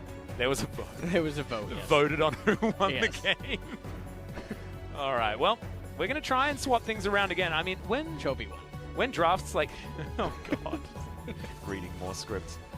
When drafts are redone because players can't switch champions, I find it really interesting that we then still have to have the champion switched. Like, why not just Why go not just straight lock down in the your line? champion? Yeah, Yeah, exactly. And ban like Garen Gangplank and stuff like that. You know, don't really need to worry too much about what the bans are when we already know exactly what's going to be coming out here. As you can see, we do have the same rosters, the same compositions, and hopefully less of the troubles getting into the game number 2. Clit fans there in the background. Clit has been the linchpin. He has been the dominant force for SKT. Maybe not in game number 1 as much as Faker was, who was able to get that solo kill in the mid lane and make Showmaker irrelevant, and possibly even tilt this team to a point where it can be a real problem. Seal the deal. DAMWON win. We found the lone global DAMWON supporter. Well, hope you're enjoying the show, my friend. As we get into game number 2, it is the Jace on the top side of the map. The Karma is going to be mid lane trying to deal with Faker's Kiana, and Faker is going to be trying to show Showmaker exactly how it's done on that particular pick. He's already got a victory on it in the playoffs. See whether he can make it too as we move into game number 2. Some interesting rosters, some different change-ups between these two squads. I feel like SKT going back to that mid-game style composition that they've got, but with some late-game insurance and things like the Rise and the extra range on the Varus. Do like what they have going on here as someone going to have to pray for a miracle to stop what has been such an incredibly fast-moving SKT. Let's see whether it can happen in Game 2.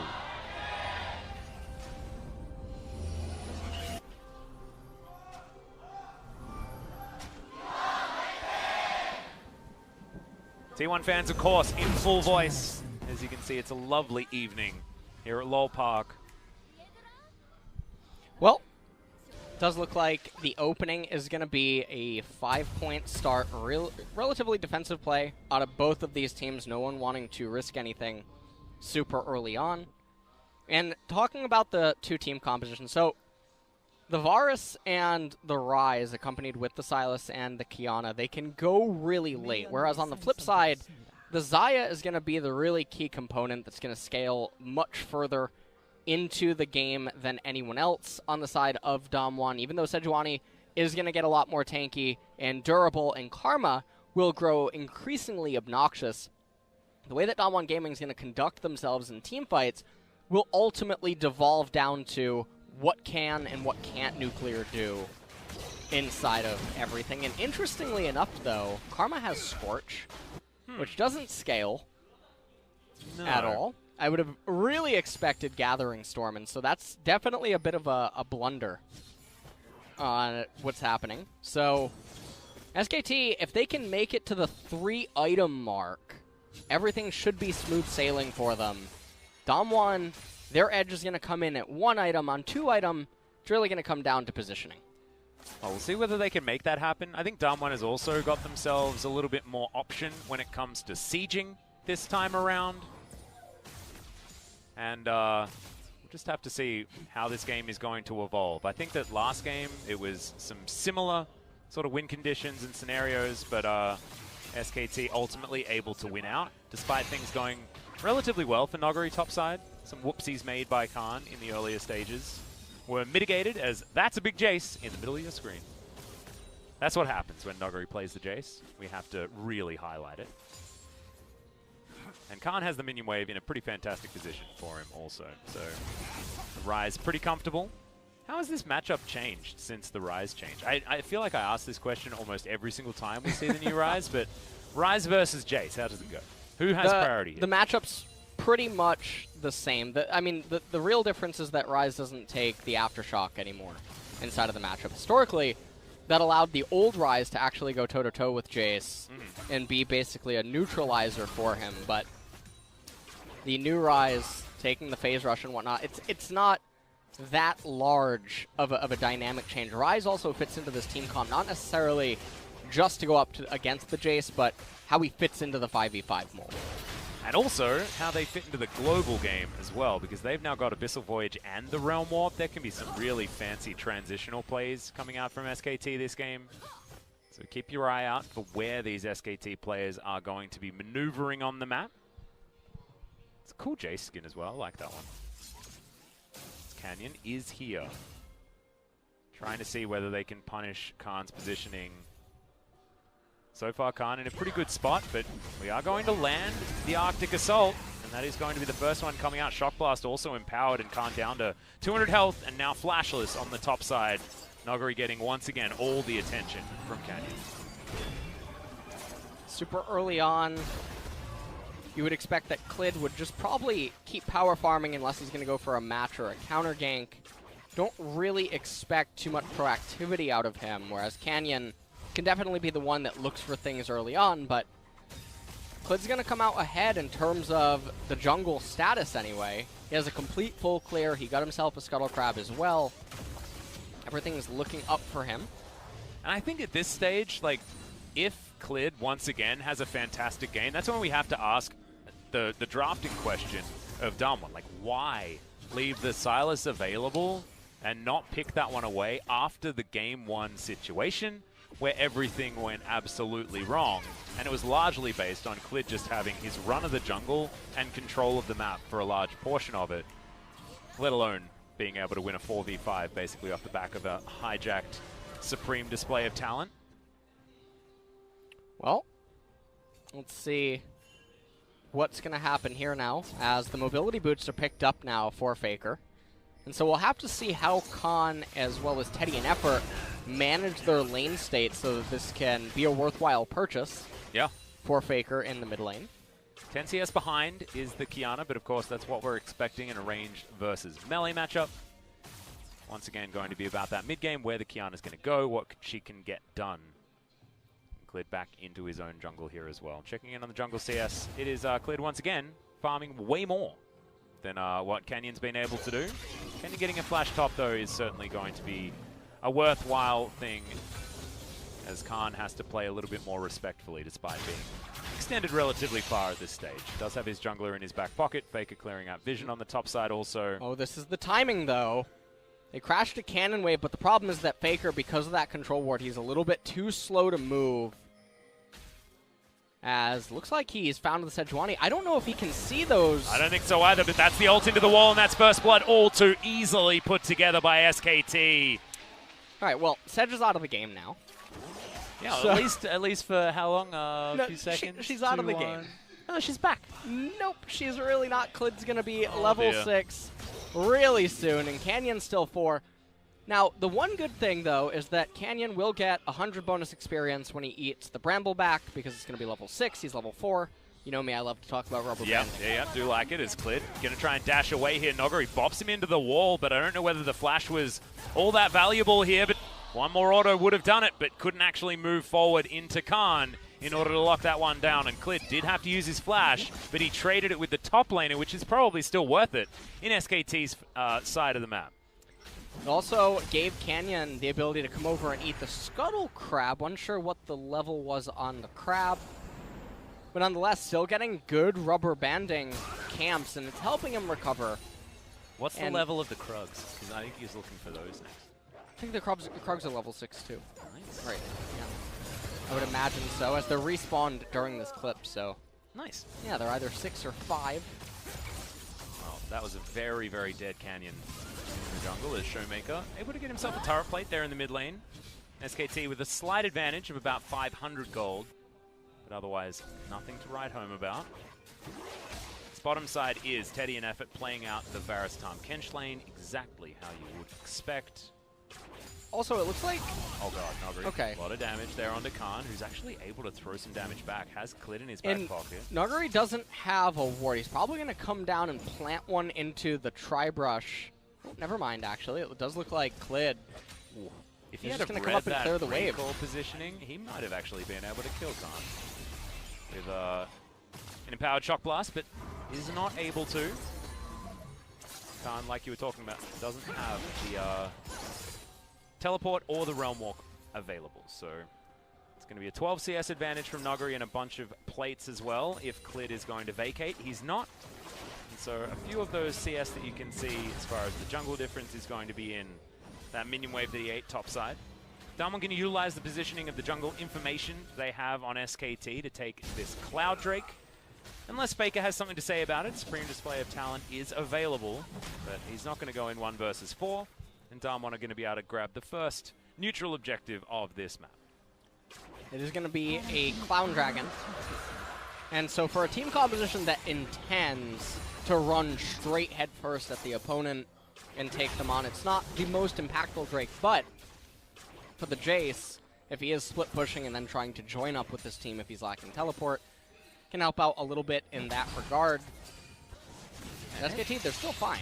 Yeah, they're also playing like it's halfway through the first game, you know? They're still playing with that level of confidence here, just stealing everything away. Topside seems to belong to DAMWON Gaming, sorry, to SKT, regardless of where DAMWON are. As Faker thinks that he may have found someone yet again. Noguri with the acceleration gate, looking to try and get out, but the abduct, the abscond.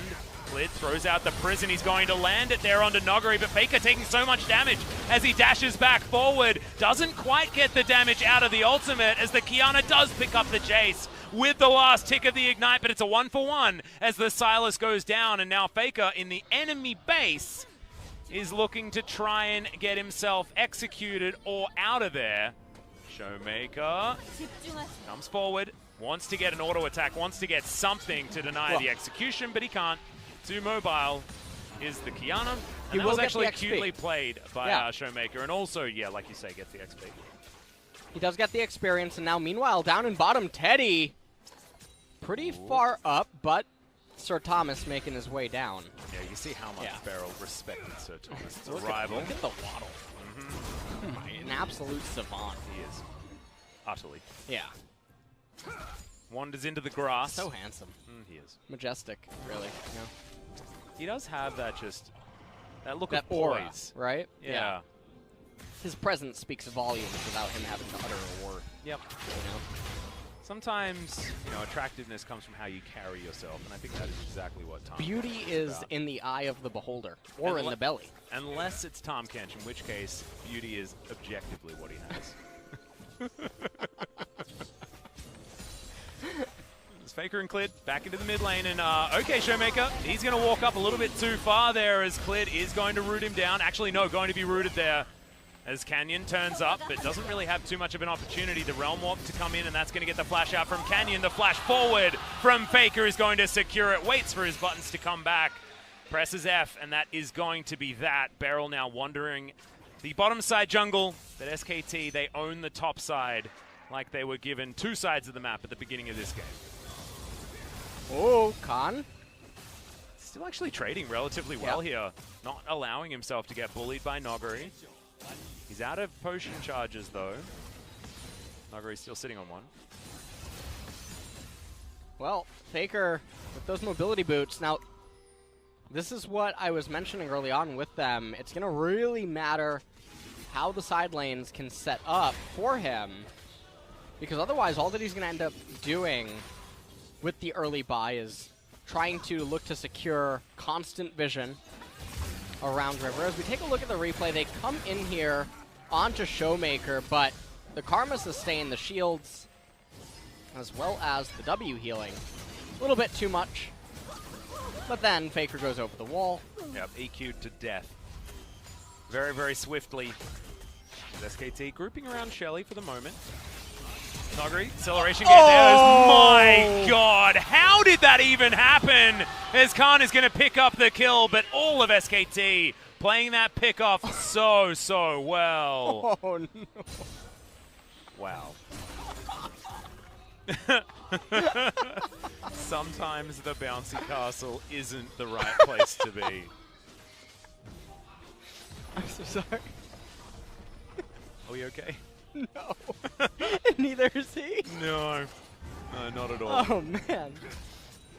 Oh. All right, well. Bit of a shocker so far. To Noguri. Did get a fair bit of help at the beginning of games 1 and 2. Not quite able to turn it into anything too positive. Game's still in the very early stages, but a 3,000 gold lead is nothing to scoff at. As we're going to have a look at this once again. Oh, God, that's what happened. I thought it was SKT. He was playing well, Minesweeper. Instead, yeah. That's what happened. Yeah, he did not do the calculations on that particular square. As speaking of calculations, in comes Clinton Faker. And this gank duo is looking to do it so easily. Gianna picks up another one. I don't even know. Did he need the Ignite? He used it. I don't know whether he even needed it in that particular scenario. Wave going to be shoved into the mid lane, and the Mountain Drake is now going to be collected from SKT. Rolling pretty high so far this game. They give away a Cloud Drake. Don't care about that one and grab themselves a Mountain, looking to have that extra advantage. And DAMWON, they're going to use this scenario to sit in the brush bottom side and see whether anyone walks down from the river. Oh, man. I mean, I feel like this is also often a sign when your play or choices in the game ends up devolving to this point. Yeah. After losing out so much. I really feel like it's just one of those hallmark signs of desperation that you often sometimes see in teams. Last game we saw it inside of the Panic Baron attempt. Now we're starting to see them set up for things that just make no sense whatsoever. And so they're probably very emotional at this point, and I can't blame them. I mean, they only have one more game after this. Yeah, that's the thing. You know? I mean, LS is the leaked script for a reason. Could have waited until at least game 2 to leak it, instead of in our opening words. That's okay. Come to expect this, guys. Know how this one goes. Being said, DAMWON could try and go off script. So far, they've been playing into it relatively effectively. It hasn't been a game where they've got to really play with too much agency. It's all about answering SKT's pressure at this stage. It's going to be another Cloud Drake in 4 minutes' time, so don't look for too much action around there, as Shelly is still on the map. No turret plates available, but still the ability to push down one of these turrets is going to be pretty important for SKT. We do want to play around relatively dark map for DAMWON, given Faker's Kiana that he does have available to him. Does look like they're waiting for Showmaker to maybe walk up inside of the lane. They have vision control They've been on the left-hand punishing it side. Yeah. so much. And it's a 4,000 gold lead almost here at 15 minutes. And you would have expected that DAMWON would be the ones with the gold lead. The fact that SKT, with the superior scaling team composition, has the advantage. I mean, I don't have to really spell it out for you, but Yeah. DAMWON's looking like Dom lost this game. It's really rough, though, because you look down the line at SKT's lanes, and yes, you can see the team composition scales very well, but also they have a lot of lane priority in a lot of areas. Also, I mean, Varus Time Kench is a lane that you're always going to be comfortable in, and with the amount of jungle attention, Faker's turned his lane into a positive one as well. And even Khan been fighting back effectively on the top side. He's 500 gold ahead of Noguri, as Shelly's going to make that even worse for DAMWON. I think they've been playing around their strengths and their weaknesses exceptionally well on SKT's side. And Clid, this is the gauntlet Clid that we've come to expect. He is so damn good at the moment. And yeah, he got the Silas 2 games in a row. That is probably a blunder for DAMWON, but you still need to pilot it effectively. And I think that if DAMWON don't ban the Silas in game 3, something has gone exceptionally wrong. There's the flash forward. Okay, Khan tries to get the E first before the W. That's why it's never all too easy now with this particular version of the Rise to get these picks. Old They do Rise get the would've flash had for him. flash. Yeah. You know. You know, old Rise just presses F and W at the same time and you die, basically. Especially here in the LCK, where we had some of the best Rise players. His less recent iteration, Faker being one of them. This time around, though, he's playing Assassins. He's played Assassins, I believe this is his 6th time? Sorry, 5th or 6th time on an Assassin in a row in the playoffs. Been fun to watch as Khan takes a full shot blast in the face. It's cleared now 1 versus 2. Probably wants to get out of there as Teddy has no interest in fighting that fight. He just wants to blow down this turret. Someone going to return the favor on the top side. They do it a little bit earlier. We'll see whether they can actually utilize that tempo situation, but Showmaker in the mid lane's just trying to claw his way back into this game, so no man advantages for DAMWON around this map. Another Cloud Dragon coming up in 45 seconds. SKT probably going to just be in position to freely take that one. Has effort. Just strolling around. He's looking for vision. Yep. Magnificently as well, I might add. Look at him. Just recalling on the ward so that DAMWON can bask in his magnificence as well. It really is quite holy to witness. Yeah. I mean, it doesn't get much more pure than this right here. Oh. Oh. Wow. Oh, sorry, I lost my train of thought. You were captured by it. I right? was. I You was were? enraptured. Enraptured entirely. I get it. You know. Yeah. Enraptured is a weird word now because of Bioshock. Okay. Remember the place was called Rapture? I and don't- it was real scary? I don't play any games that aren't League of Legends. Okay. What? And don't even bring up to me I that. only that, get that analysts that don't know what video games are. Papa Smithy's another one. You know, he's married to League of Legends, and it is very monogamous. Seems to be the same thing. You dabbled in TFT, but that, Don't even talk to me about it. that ship sailed pretty fast. Yeah, it did. It sunk like the Titanic. DAMWON now find themselves with a decent minion wave moving into this mid lane. Showmaker going to teleport forward as well. Abyssal Voyage going to be the answer as now SKT is looking for their way in. The flash forward as Effort gets in there. Chains of Corruption are going to lock up DAMWON, but they haven't lost anyone yet. And even though 5 members of SKT turn up, they're not able to lock down any sort of kills. Teddy investing flash into that moment as well is big, especially when it's a Varus. It's Faker now looking for this flanking play. Duskblade is going to pop off, shows him that DAMWON do have vision of that flank, and they just brute force the mid lane, and that is one of the first proactive plays we've seen out of this squad that are playing around their mid-game spike with this composition. Well, they're still down about 4,000 gold. Karma started off with Luden's Echo, but they're going to go into Athene's Unholy Grail shortly thereafter. Also, Nuguri with the lethality, he's going to be able to make use of that for quite a while, although Rise now going to be picking up the Frozen Heart next, it does look like. Yep. Going to be heading that way. I mean, Rise, he presses a lot of buttons. He does. He does do that. He's got his What is Seraph's your Embrace Stone favorite as well. iteration of Rise? My favorite iteration was the Moscow 5 Rise. Is that the Overload with MS? Yeah, that was that's my the favorite. no skill shots. That was the That's my... the god tier. Yeah. I know you're an Annie player. I knew what the What? right I don't answer was. play Annie. You're an Annie advocate. Yes. Yeah. Nice save. There you go. Join the church, Atlas. All right, you might get gold. Whoa, really? Yeah. Oh, that's great. We basically hand it out. Oh, wow. Yeah. Okay, well, I mean, that sounds like a good church. I haven't been much of a churchgoer in the past, so this will be my first experience, but I'm really looking forward to it. Can even get diamond. Do you call it Church of LS? Church of Annie. Oh, Church of Annie, okay. I don't know whether I like that as much as the Church of LS. What about the Church of Thomas? There's no church. Saint Thomas's church for the good opinions. The best way to hide it is to pretend that it doesn't exist. We're all secretly followers. Ah, okay, You know. okay. I guess it's not that much of a Not a secret. question, as there's an ultimate answered by an ultimate in the mid lane. Supreme display of talent was feather-stormed away. But SKT do have position around this turret. Canyon. Yeah, Canyon in the side. Does have options for a flank. Showmaker making his way in as well, but SKT have other ideas. South of the outer turret mid lane, they are in position. Naguri clearing out some wolves. Showmaker heads towards topside, and SKT should have the ability to move forward and get more damage on this turret, especially with Beryl getting slightly chunked. Canyon being herded off to the side also. Showmaker will make his way back down, and it will be the 5 versus 5 in the mid lane. I think that we're in a bit of a lull state. Yeah, there's a bit of a Nayram situation going on, but it was only for a very short amount of time before the reset was opted in for by DAMWON and SKT. Do you know what comes out next week? What comes out next week?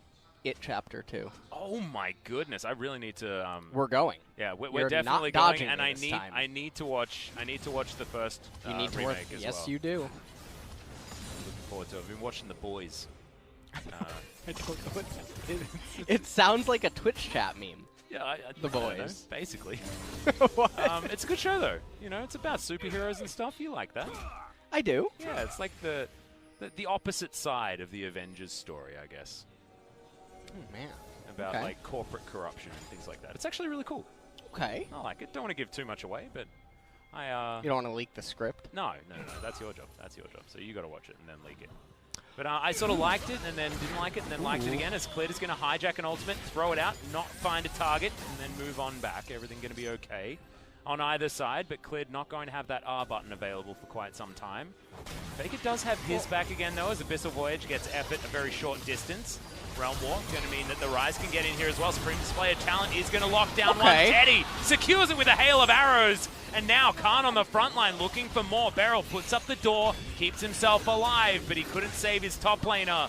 As SKT now, with one extra person, move towards, once again, the outer turret in the mid lane. Canyon's here. He's got an itchy trigger finger on that Glacial Prison as Faker Man. moving his way around. Nuclear could be in trouble. Oh, he he spotted stole that it. as, yeah, Faker's going to have the Supreme Burst damage. Going to be able to lock down that red buff, and SKT will be able to get the second Mountain Drake of this game. DAMWON, only one dragon allowed in game number 2. Well, they get the second mountain for themselves.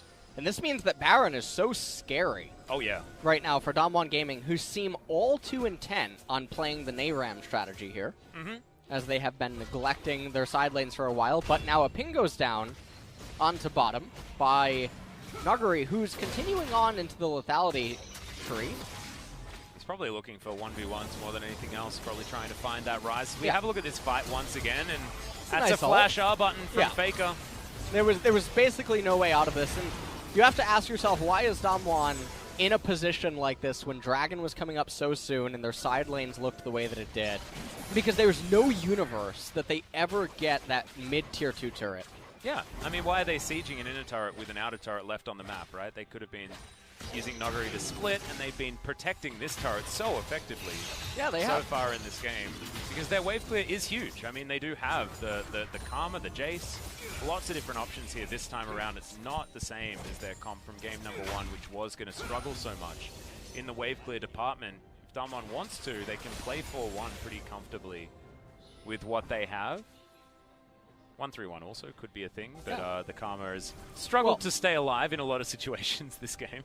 Interestingly enough, though, actually, Rise, or Khan, rather, picking up the Oblivion Orb is really surprising. There's an argument to be made for Morel and Omicron this game because Rise can deal a lot of damage to several targets, so it's going to impact Showmakers, Athene's Unholy Grail. But there's so much magic resist already present on the side of DAMWON that just having a Void Staff and shredding through the front line probably is going to deal more than the healing that you would prevent. And third item timing on a Void Staff often feels pretty good when it comes to the scaling of that item as well. So a few reasons why that's cool as Clid reached the end of his hijack limit. He's going to throw that one out just to get it off his bars. We do have Runon's Hurricane completed, though, from Teddy. He's got 3 items, a hell of a lot of Baron damage now available on SKT's side, with the double Mountain Drake as well as all the scaling attack speed, and the Blade of the Ruined King as Clid's going to dive forward, lands the Abscond, Canyon gets out, ultimate. Going to get a mini stun there from Faker, but Canyon's going to be safe after the Arctic Assault. And SKT just testing the waters, not actually giving anything away at this stage, apart from a little bit more of Clid's health bar than they would have otherwise liked. As DAMWON just repositioning around this Baron pit, they can take the irremovable vision available from this one, but DAMWON are just going to do it. They're rolling the dice once again. They've done this so many times this series. Half the health bar of the Baron goes missing as SKT have 5 members here. Clid can throw out the ultimate, lands it right into the backline as Nuclear gets a huge shield. Faker is exhausted, takes a whole lot of damage, and finally is taken down. Yeah, the Luden's proc going to be enough to do it there from Showmaker. Now Khan finds himself 1 versus 4, but Phase Rush going to get him out of there as well. Canyon actually turning this situation around as Teddy wants to get some autos, but he can't stand still without being threatened to die. And now Effort just runs himself into the turret because he knew he was going to go down. DAMWON have found another heroic team fight. That's a really, really big team fight that they needed to keep themselves inside of this game. Bringing Faker down, repelling so many of the members. Yes, they were pulled off of the Baron, but they got so much accomplished. We're going to look at it one more time because the SKT, they really wanted the Scuttle Crab inside of this fight. Sejuani ultimate, it hit Nuclear, but right at the very end there, Effort getting hit. Luden's Echo proc goes off and kills Faker. Karma coming in so big right there with all the movement speed bonus, able to keep getting back onto SKT. Effort and Teddy, they tried to turn. Karma is just such a monster in these scenarios where they're small skirmishing, 3v3s, 4v4s. And when the burst damage doesn't actually find kills, that's when Karma is so strong. It's extending the team fights that she's so good at. Was able to do so and now has an Ardent Sensor completed, as well as Khan going to Realm Walk his way out of that situation. Realm Warp, I should say. There's now Faker wandering over some vision here, but he's got the Duskblade, so spots it, gets rid of it. Athene's Unholy Grail, or Ardent and Athene's on the Karma now. Yeah, exactly. The item spike is in. This is the Nuclear show. We saw how long Canyon stayed alive in that scenario. Yeah. Like, there were so many things that the Karma was able to do. This is the mid-game where the Karma composition works so well. SKT are going to have to be careful to play around what is a very strong DAMWON despite being down the entire game. This is 3 items on Xayah. This is 3 items on the Karma. And even the Jace is able to chunk the squishy members. Teddy taking a lot from that Mantrid Q. Cloud Dragon is live. And because it's not going to be taken before 30, it does mean that the next dragon that will spawn is going to be Elder. Oh, man. No. Well, Khan's going to move on in as there's the hijacked ultimate onto Canyon, but he's taking so much damage and just tanking through it. Absolutely fine with the Aftershock there as the Sylas is just obliterated. They don't have the burst to lock down the Sejuani. They don't have the burst to lock her down, but it looked like also Clid and Faker were just on totally different universes with what engage they were going to attempt to do. So I'm not really all that sure. Now, the one good thing is that they didn't lose anything other than Clid's life. It's not like he expended a flash. Yeah. And So- it's not like this is an Elder Drake or something Right. like that as well. So, And they're not losing control over the Baron. Are they trying to cheese it? They are. oh my god, Barrel's going to be right here. Oh, As Faker. Yeah, he's going to get hit by the Q and just deleted. Oh, Nuclear's well. going to lock down that kill now as Khan. He's going to get permafrosted. Canyon in the front line, but Aftershock is going to wear off. Gets himself the shield, gets out DAMWON. The whole landscape of Now- this game has changed in the Something last few minutes. Really surprising to me is that they have Realm Warp on Rise. They have double Mountain with a almost 4-item Varus, Kiana, Rise. They can shred right through the Baron Yeah? almost instantly. And you can see it looks like Showmaker, he's keeping tabs on it because they don't have a ward for it right now. But even if there is a ward, you can just Realm Warp right in there, eat the Baron, and then take a team fight. It's really surprising to see them not doing it right there, Faker. That's like when you hate someone in solo queue and you just let them die. Yeah. That's exactly what that was just there. Did he try to Audacity through the wall or something like that and fail? I'm confused as to why he wasn't in the fight. 'Cause he's just standing there, right? Yeah. It was a strange situation. Showmaker down towards the bottom side, clearing out this wave. Pretty easy there as well. As you were talking about 4-item Varus, the Bloodthirster is now completed. Double lifesteal. He is very strong, is Teddy, on this Varus. But the problem is he also dies extremely quickly if DAMWON focus him down. And we saw in that last fight there were no opportunities for him to stand and deliver. That's a huge ult, though, into the wall. Canyon has to get the hell out of there. Aftershock comes in. Beryl keeps himself alive with the stopwatch. Another great ult comes in, and finally Sejuani is going to be taken down. SKT, they found the pick that they were looking for. Now SKT can turn towards the Baron if they would like. You mentioned how much damage they have. They definitely know that too. Khan is very low on HP, though. Well, still looking to try and turn effort with the thick skin. Only a couple of seconds on that one now after 9:16, but uses it in order to get himself to relative safety. SKT can't be too They overconfident here because the Karma is still alive. The war of attrition. Effort, and They're be taken going down in. very low. Faker doesn't have the ult, but does still have flanking position, but it doesn't seem to matter. DAMWON just have too much damage. The Xayah, with all the items, is doing so much work, and now frontlining, he's taken down. What a mistake there from Nuclear, and the Varus is now starting to pop off. Flash forward, Nogari is going to land as well. And now Showmaker underneath his turret. The quadra kill is there, but Teddy just wants to take down the structure and possibly even a Baron. Canyon really close. You can see effort Okay, right Chains there. of Corruption. Teddy heals all the way back up. They can 3-man the Baron. They absolutely can 3-man it. Yeah, Teddy can tank it for basically forever. He's got the double lifesteal coming in. Canyon, he knows Goes this. down so quickly. Oh my god, but this so Varus Thomas- is so strong. Wait, Yeah, whoa, effort. whoa, Be whoa, careful. whoa. Be careful. He's going to flash. He's going to get out of the way, and Canyon's not even going to contest. That is the Baron secured, and ideally, it is picked up by Teddy's auto attacks there as well. 4 items, 700 gold bounty. Let's have a look at this one once again. Yeah, we take a look at this. Faker starts this off with his ultimate, knocking them both up. Now, Beryl gets into his Zanya's, basically.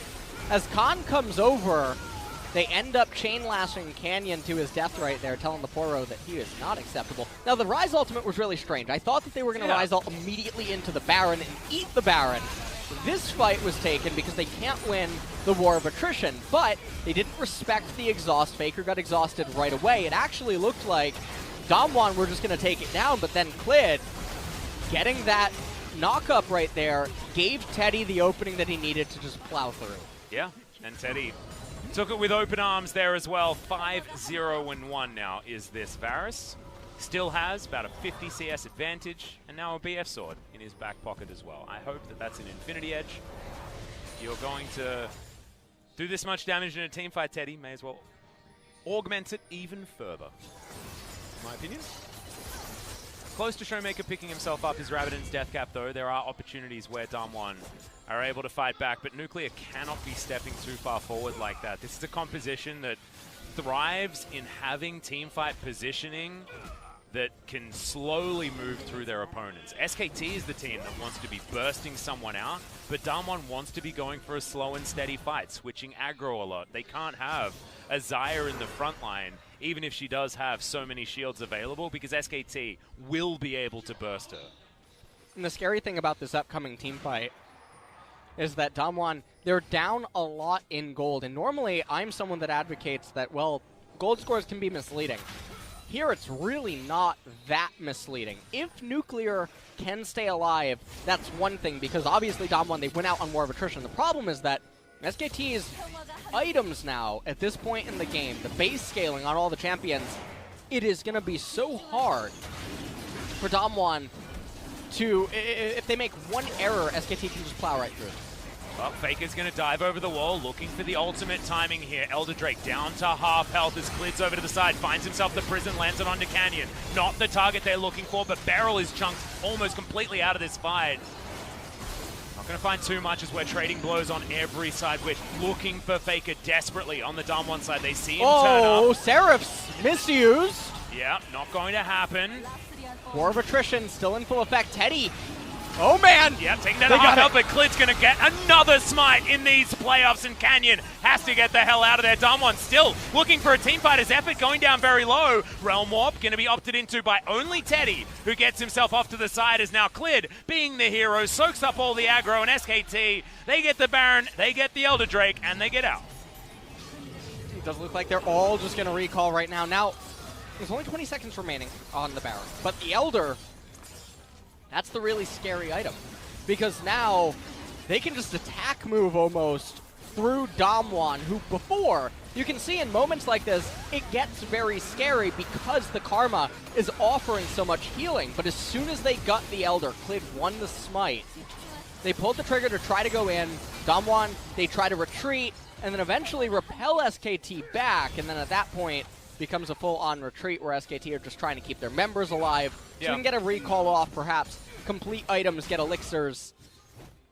And Infinity Edge completed for the Varus. He probably has an elixir on him as well, but we can't see right now. He's got a lot of effects running on him at the moment with that Elder Drake being there. Khan on the bottom side of the map. Pirate Rise very comfortable right now, just looking to build a pretty cool hat. Already critting for tons and tons of damage. Faker here also just trying to hula hoop his way through the side lanes. And Clid patrolling the jungle. This is very comfortable for SKT right now as Beryl. Going to get his own ult thrown at him, but the door is there to mitigate a whole lot of that damage. He's going to be okay as the Chains of Corruption flashed by Beryl. Now some viewers, they might wonder, well, what is the tipping point that I was just alluding to where it became the Nuclear show? If you go down the list of all the champions items right now on DAMWON's side, you'll see that Jace is essentially the same champion 2 items forward. He's been conducting himself the same way in the team fights. The Karma comes online with the Teddy death gonna get ulted, but there's the Devour coming in for effort. Thitskin not even able to be used as now Teddy trying to cut this one out. He flashes so much damage here from the Varus, and the Supreme Display of Talent is also there. Nuclear getting chunked out, but he's still alive. That's the important part. He's burning down, and the Silas grabs the kill with the red buff. SKT, they've picked up the Xayah, the key point of this composition from DAMWON, and they can now do anything that they want. Well, they're definitely going to get the mid-tier 2. The Elder Dragon buff is about to run out. God, Teddy is so scary, man. Yeah, he'll heal up off the entire wave. You can see that. He's back to full right now. 32 seconds on Nuclear. SKT, they might try to end the game. Oh, we'll see whether they can here. Showmaker is still there, able to give these big shields around, and Noguri does have damage potential, but do they have enough is the question. You see SKT, they just want to win this game. Look at the damage to these turrets. Minion wave dealt with. SKT, no Baron buff. Ooh. DAMWON, they've got 9 seconds now on Nuclear, and SKT realize that they don't need to worry about it. They can just move over to the Baron. They can just burst it down. Double Mountain Dragon. Why are they wasting their time? I mean, Teddy can just do it by himself, basically, can't he? They can burst it. They can burst it right now. Effort. Yep. Tom Kench will hold them all off. So much damage here as it just evaporates. Goodbye, Baron. SKT grab their next one as now Faker might be in trouble. He's dead, yeah. He is going to be taken down, but that is only 1 pick in trade for a Baron. You'll take that any day of the week. And just to mention... Teleport. Ooh, that's really good. There's also a 13,000 gold lead now. This game has very quickly gotten out of control. But So, man, yeah, it's a rough one here for DAMWON fans because you can see what their comp can do. There were sort of glimmers of hope of what this Karma buffed Xayah can do. But now the map is getting split, and DAMWON, yes, they're able to grab this in a turret, but they're going to try to end through mid and potentially just ignore Rise. well, he's going to go back. I don't know why he's going hijacked back. and taken down. Chains of Corruption End land the onto the game. Xayah in the front line. And now Khan, yeah, exactly right. That's what he's going to try and do. The prison is going to go wide, though, and SKT, they use this as their time to pounce. Clid goes golden. The Zhonya's is there. Chain Lash, not going to be enough. The Xayah is going to grab it. Nogri flashes in, but flashes out. Teddy doing the damage, though, and now all Showmaker over. in trouble. Tongue Lash comes in, and DAMWON looking to try and turn it. Teddy versus Nuclear is the battle. A double lifesteal is going to do it. In the meantime, Khan, he's going to do it again, winning the game by himself in the DAMWON base. And there it is. The Nexus going to die as Tom gracing us with his presence right at the I very really end. wished he had have made it there on his abyssal voyage, but oh man, SKT, it's basically the same game as game number 1 in the last few seconds of that one. It was once again Khan in a side lane, SKT 5 versus 4, and we just saw it. It was the Ardent Sensor buffed Xayah. The late game items were in against the double lifesteal Varus with the stacked Rage Blade, and my money was on Teddy from the start, LS, and he did manage to come out on the Varus came online. I mean, Nuclear was the only hope. We saw it over and over that it would come down to the Xayah being enabled by the Karma, and just it wasn't able to be in the end. The Baron went down, and it put DAMWON in such a awkward spot where they were inevitably forked by Rise on the split push in the end, much akin to game number 1. They made the panic decision to try to barrel down mid. There was no answer to the Rise split push, and they just ended up dying. Yep, couldn't actually do it, and I loved that Khan was like trying to go for. Sorry, yeah, my brain just completely fried. A few bit of extra information just coming in here as we're going to check out the last team fight. The Chains of Corruption were absolutely beautiful. What I was trying to say was that Khan was just happy to go for split push every single time throughout both of these games, and just allows his team to do things like this, where despite the fact that it's only Teddy and Effort left over, it doesn't seem to matter if Teddy's alive. Teddy and Effort, they're able to hold the gates. Faker was respawning, and it just didn't matter. But this, again, it was another scary situation, though. I do have to point out that Khan was recalling. Yeah. He backed up several hundred range and made almost the decision to recall. So even though they've won through this 2 games in a row now, it is really scary how long it takes Khan to capture the opportunity and identify what he needs to do. Teddy did 36,000. Teddy did I'm not impressed, man. It's 37K or go home. All right, well. Sorry, mate. Need that extra 100. Or you got the impressed LS. That being said, this was once again an absolute smashing from SKT. It feels like they're plowing through Sandbox and DAMWON like they're the same team. And that isn't what my prediction was going to be. I thought it was going to be a 3-0, yes, but I thought the games would be a little bit closer than this. Well, I feel like they're close in the sense that I don't think any other team right now in the league can maybe have edged out DAMWON in some of these fights, except for maybe Griffin. Yeah. And so that spells good news if you're a DAMWON fan, though. That's exactly right. And of course, this isn't their last opportunity as well, even if they fall here. But guys, game number 3, right after the break.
밀어. 안 끝나.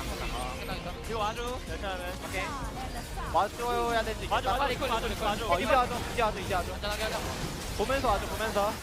내려고 하는. 와줘. 안 끝나. 안 가. 밀어. 빼. 밀어. 빼.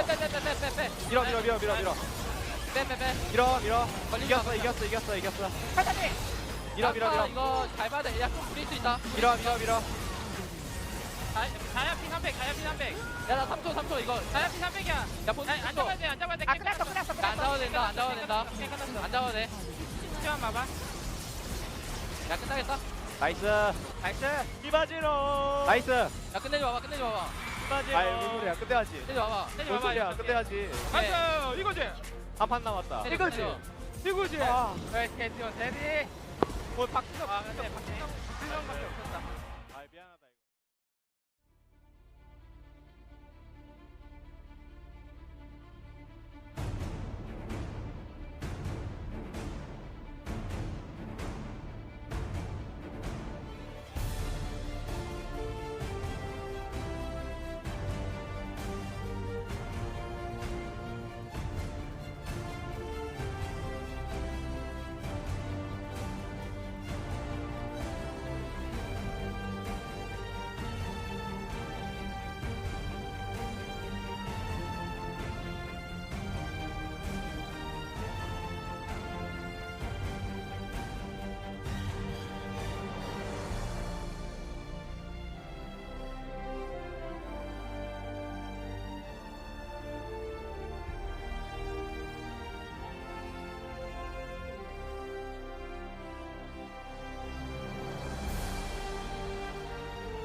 혼란, 카오스, 역대급 혼전이라고 읽을 수 있을 만한 상황. 역대급 암호를 찍다. 역대급 신인입니다. 역대 원탑 SK.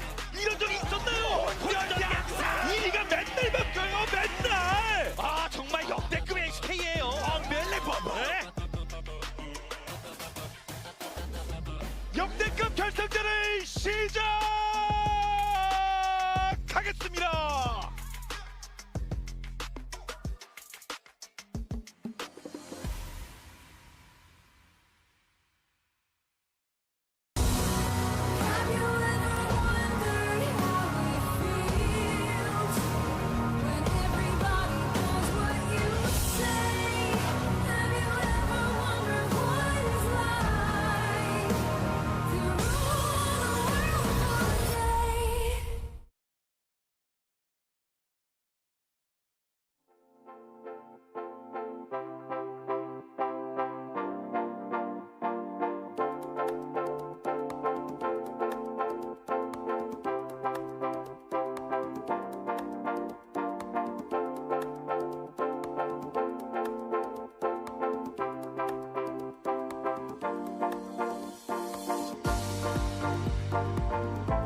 Welcome back, ladies and gentlemen, to LCK Summer 2019 playoffs. It is round 2, and it is 2-0 in favor for SKT. They are one game away from not only making it to the LCK final at the Tiger Dome, which is such a historic location, but also this is one game away from punching their ticket to Worlds. This will mean that Griffin and SKT will fight for the LCK title, but they will both be going to Worlds based on them both getting into the final and will have the most championship points even if they lose. So the final will all be about seeding if SKT can get over the line in this game. Yeah, well, let's see what kind of a draft they're going to have in game number 3. I feel like both times now they've edged out victories. I've got to spot the difference for you, though. Yeah, okay. What's the problem with this image right now? Just remember that DAMWON had side selection. All right, well, DAMWON is on blue. Yeah. Okay. And they chose to be on blue. They want to go down with their colors.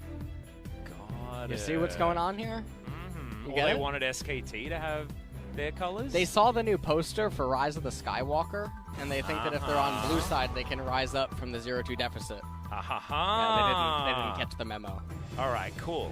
I mean, I'm glad there was a Star Wars reference there, so I can get behind that. Okay, we're having a look at the bans here as the Aatrox, Kiana, and the Xayah are banned away on DAMWON's side, and the Yuumi and Akali already taken off the board here on SKT's side.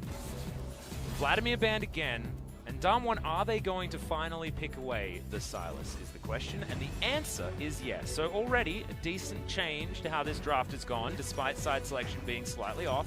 Ooh. And the Kai'Sa Renekton locked in instantly on SKT's side. All right, now the Kai'Sa Renekton is going to be interesting. We saw this in game number 1 come out for DAMWON. Yeah. As an instant response lock-in. And DAMWON are going to do the SKT thing. So, 3 out of the 5 champions that SKT just beat DAMWON with are now on their side of the rift. So, in theory, this is good for DAMWON. Yeah, it definitely is. Oh, man, Renekton Elise. So Khan's been a little bit absent He has. in some of the more recent games, but now it's looking like he could definitely be brought online here. And not only that, but the Renekton's a flex pick. Faker showed that he's certainly happy to wield it in the mid lane as well, so SKT not showing all of their cards just yet, and wanting to hold on to Effort's pick for a little while longer. We were praising him for his champion pull in matches past, so of course not too worried about needing to dig into the depths just a little bit, and not those depths, because the Nautilus himself is going to be taken off the board. No big daddies this game, as the Jace is also banned away. Karma and Jace going to be the two bans here from SKT. That does look like they're restricting the ability for DAMWON to try to get any sort of lane edges or lane neutralizers currently, as SKT, they're going to have to show, though, They could just where the pick, Renekton potentially is going, but I do believe they should just pick a support here. Yeah, shouldn't be too hard. And, you know, Brom's available if they want to go the boring route. Stop. But we'll see who's going to be up against Sir Thomas in this game. And it's going to be a Pyke, so not boring at all. All right, we'll see whether Effort can share his bounty effectively from this support role. Oh man, SKT just upped the tempo so quickly with this one pick off, and now they're saving potentially Khan or Faker's pick until after they've seen what DAMWON is going to be bringing to the table. Oh god, What? the nerfed Corki. What are you coming doing? in from Showmaker. That's a gangplank there as well. A lot of Trinity forces coming out from these solo lanes. As DAMWON, I think they know something that we don't, LS, because Corki not in a great place right now, and that gangplank, it's a relatively tough matchup into the Crocodile, even if there are a couple of moments in the early levels where he can do some stuff. Often, it's just a pirate getting eaten by a crocodile. Nico going to be locked in here by Faker. There is no doubt in my mind he's going to be going into the mid lane with this champion. It has lost for the first time, actually, just recently, but he is still the best Nico player that we have here in the LCK.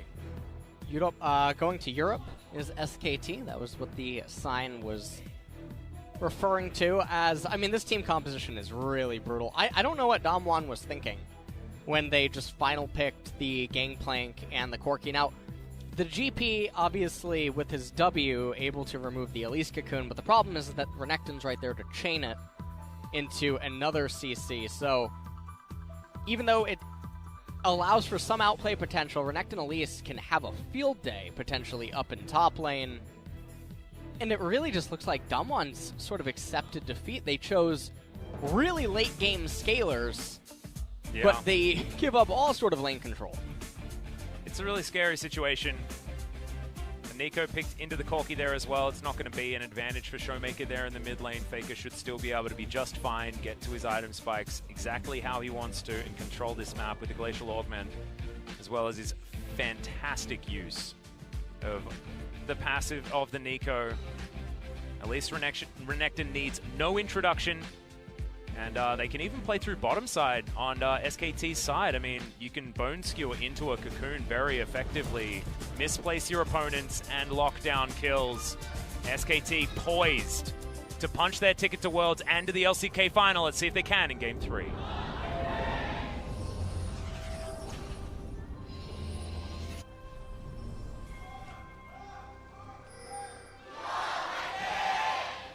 Entirety of LoL Park in full voice here, as SKT fans can feel the World Championship berth is just around the corner from this game. As that's going to be a face check. Showmaker, that's going to be first blood so quickly. 2 extra assists there as well, and the game got so hard for Noguri so quickly. Oh man, well, this is going to be a Renekton starting with, I'm going to assume, a longsword. Or Ruby Crystal. Or Ruby. No, longswords. The decision, I like that more. With a pot. Yeah. Extra potion, I had to leak damage. Yeah, you did. You leaked the script so hard. LS, aka longsword. You know, it go. I mean, there is an argument for Ruby Crystal instead. No, there's not. No? No. I'm kidding, there is. No, thanks. I feel legitimized. I think you're smart. Oh, well, Canyon... Oh, not like this. Yeah, man. another Bone Skewer is going to land, but the rest of the members of DAMWON are going to move on in here. Barrel's going to go down, though. What are they doing, man? This is such a big deal. DAMWON look to have mentally exited Lowell Park at this stage of the game, and this stage is 1.5 minutes. They're going to lose their red buff. They're going to lose the life of the Tahm Kench. And Noguri is wondering what the heck happened to make this Crocodile have an extra item coming out of the fountain at the beginning of the game. I mean, the other thing also is that Noguri, he's opening with Sapphire Crystal with Refillable, so... And he's also taken the Klepto. As Khan... Is this real? This could just be the... Yeah. He's just dead. That's... Someone better get Twitch on the line. TOS is. I'd like to report a murder. I don't know. What is he doing? Okay. Well, he's gonna flash forward. He's looking for it. He does have the passive there. Wants another Q. Gonna find it. It's not enough damage. As the 2-0 Crocodile is gonna go home and teleport back with a lot of stuff. He does only have 5 CS, so I guess. It's not a gigantic purchase that he's going to be able to grab here, but the boots, the brown bags come in, refillable potion, and a control ward. And man, this is a 1.6k gold lead at 3 minutes. You know what? Words don't do it justice. Let's just take it in one more time. Yeah, that's what happens when you take the W first. And Noguri doesn't have any... I mean, he could have flashed in theory, but I guess he understands that Khan just flashes after him at that stage. I mean, what he's trying to do by pathing down to the river is he trying to make Khan believe that Canyon's right there and that Khan would just be donking off a kill. Yeah. But Khan didn't buy it. And so... the lane state is obviously very awkward. Taste of Blood, Ravenous Hunter is on the GP. So with the Kleptomancy... the Sapphire start converts mana into HP by using the W and whatnot, but top lane is... you can't convert mana really into sad. HP if you have 0 HP, though. That's the That that's is the weird. big problem. It's weird how that works, right? Yeah. Very strange. Well, Canyon, 7-1 so far on his Silas, and Showmaker 8-1 on the Corki, but already giving up that first blood is Showmaker. He's unsealed the spellbook. But also feels like he unsealed SKT's restraints from heading to Worlds. Where do we camps next to each other here on DAMWON and SKT's side? Very bold. Yeah. Wanders over, takes some chickens, easy peasy. Uh-oh. They might be meeting topside, though. This isn't the best lane manipulation, actually. Definitely a little bit awkward because it was it's a slow push into Noguri, so if he crashes the wave right now... Oh, they're also going to know that he's in Crom. Ooh, will Clid go for the steal? He has Smite. Oh, I don't actually think that he moved over to see the Grom. I think he doesn't want to give away... Oh, my goodness. No. It's a bit of a disaster here, but SKT are going to fully commit. The Cocoon is going to land. And Khan was tanking the turret, slices, dices, gets out. Canyon's going to be here, but the turret plates are not. Faker turning up in the nick of time, and they are going to smash down this lane. Noguri is their target, and it feels like mentally the game has been won by SKT extraordinarily early into this one. I get it. DAMWON, they heard that there was no more PvE modes, and so they just wanted Gangplank to die one more time. Aha. You see? Yeah, got it. That's what they're doing here. Well, do you know what Khan has? He has double the gold that the Gangplank has. He's taking such a cautious route. Yeah. Look at the walk is so nonchalant, but I feel like it's absolutely off-brand as to how this game has been going. Oh, man. Nuclear, the Heartseeker Varus on the bottom side, doing what he can here against Effort and Teddy. Canyon turns up as well. There's some opportunities here to possibly get some work done, but Clid shadowing pretty nicely heading towards Bertha. Lost chapter already completed for Faker in the mid lane as Clid is running down there with Moby Boots. Yep, Bone Skewer going to come in, but the Devour immediately comes out. Clid says, all right, well, now you're not going to be able to save Nuclear. Flashing forward, they are going to get the Tahm Kench stunned up, but Beryl is pretty healthy. Max range on the Abscond as Now Canyon in trouble. Another Bone Skewer. Kingslayer ain't going to do it for you, mate. That's not enough. And now Beryl completely out of mana. Effort trying to turn it around, and the deep water dive is there. The flash forward. Teddy grabs another one, and he's going to be handed Beryl on a silver platter. Catfish for dinner. Thank you very much. The Spider Lady's going to grab it, but SKT are 7-0, heading towards perfect game territory here, and a 13.6 thousand gold lead 7 minutes into the game. I don't really know what to say, Atlas. I just want to throw that out there. That yeah, look, this man, this is a tough one to watch, right? Feels like DAMWON barely turned their computers on moving into this. After that level 1, after Nuguri just throwing himself at Khan. Another opportunity now for Khan as there's not enough oranges in the world to save this game. He doesn't care anymore. That's actually what we're witnessing. And Khan didn't have flash. Nuguri had his. After the slice dice, Nuguri could have flashed and he would have survived. The DAMWON players have mentally checked out of the game. They're still behind us, but... Yeah, he actually legitimately checked there, guys. That's the amount of worry that we have, because this is not what we want to see out of a team that I know a lot of people were very excited I don't even... to go to Worlds, right? And Faker just catching Showmaker out here. That's why he wasn't able to get any teleports happening. The thing about this teleport that was so bizarre, maybe we'll see it actually in this replay, is Clid comes in here, he gets the cocoon onto Beryl, and then Canyon lands a max range knock-up onto Clid. Just watch this teleport as well. The fight's concluded. There's no way for Corki, even if that teleport finishes, that he can add any value to the trade. All that he would do is stop the bleeding. Yeah. And so, if you're SKT, Faker pushing in mid, Faker's going to get plates, Faker's going to get minion wave, XP, whatnot. Corki's just going to blow a teleport. Then we come up into top lane, and I mean... Ow. Yeah. I didn't... This is Khan smurfing against Nuguri, and we're going to get a mature audiences tab here on this this game. Yep, I know you're always concerned about the TOS, whether we're crossing lines and things like that. And so far, I think our commentary is the least of the worries. I think the massacre happening in this playoff match, in the deciding match that will bring SKT to the World Championship. DAMWON not having too much of an opportunity here. They will be probably the very top of the World's Gauntlet run. In fact, they will. But oh, now Clid doesn't have...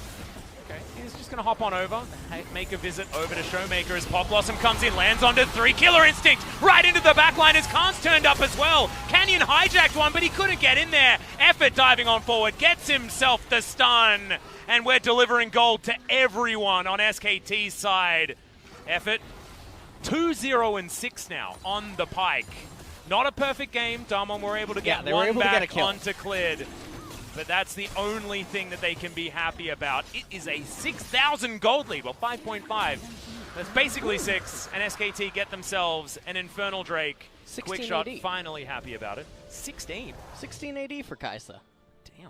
That ain't bad. Quite nice. And she's got dual scaling as well. Yeah, that's really nice. It's very nice. Very excellent here.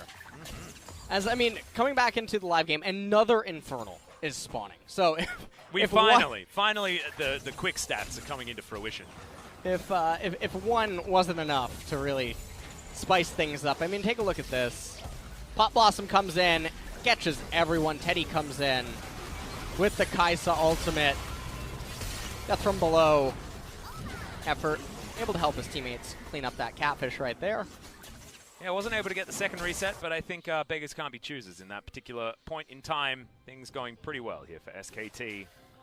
No, one of the things I want to talk about is in leading up to this game number 3, one of the things that I mentioned is that DAMWON looked pretty good when you consider who's going to really give them an issue in the gauntlet. Yeah. Vying for the 3rd seed at Worlds because... And they have to win one best of 5. They just have to win one best of 5. Now, the thing I'm worried about, though, is that losing a best of 5 in this manner, leading up to that gauntlet, it's one of those types of series that can really cause a lot of problems within a team. Yeah. At the end of this, how do they walk away from it? Is there a lot of blaming? or you did this badly, or we should have done it like this, or I should have. Yeah, why didn't you do that? Why didn't you do that? And could it end up meaning that DAMWON has a downfall and even loses out in the gauntlet? How they bounce back from this series is going to be really, really important, because I just can't imagine a universe where they bounce back in this game. Well, this game is basically over. It's one of the most over games that we've had so far, and I'm very surprised that it's here in this series. Not as surprised that it's a game number 3 like this. This is where all the pressure is in. This is a new team still on the side of DAMWON. You could imagine that Coach Kim has certainly got some words planned for these guys as this one finishes. A lot of mental resets going to be necessary. The World's Gauntlet is going to be in, you know, a couple of weeks' time. We've got LCK finals to come in a week, and then after that will be the World's Gauntlet before the promotion tournament as SKT are closing in on Noguri. This turret is extremely low. He's trying to keep the minion wave away, but it should be a dead pirate. No cocoons necessary. The turret's going to go down next. Big assists coming in from the Pyke as well, who gets the reset. Ooh.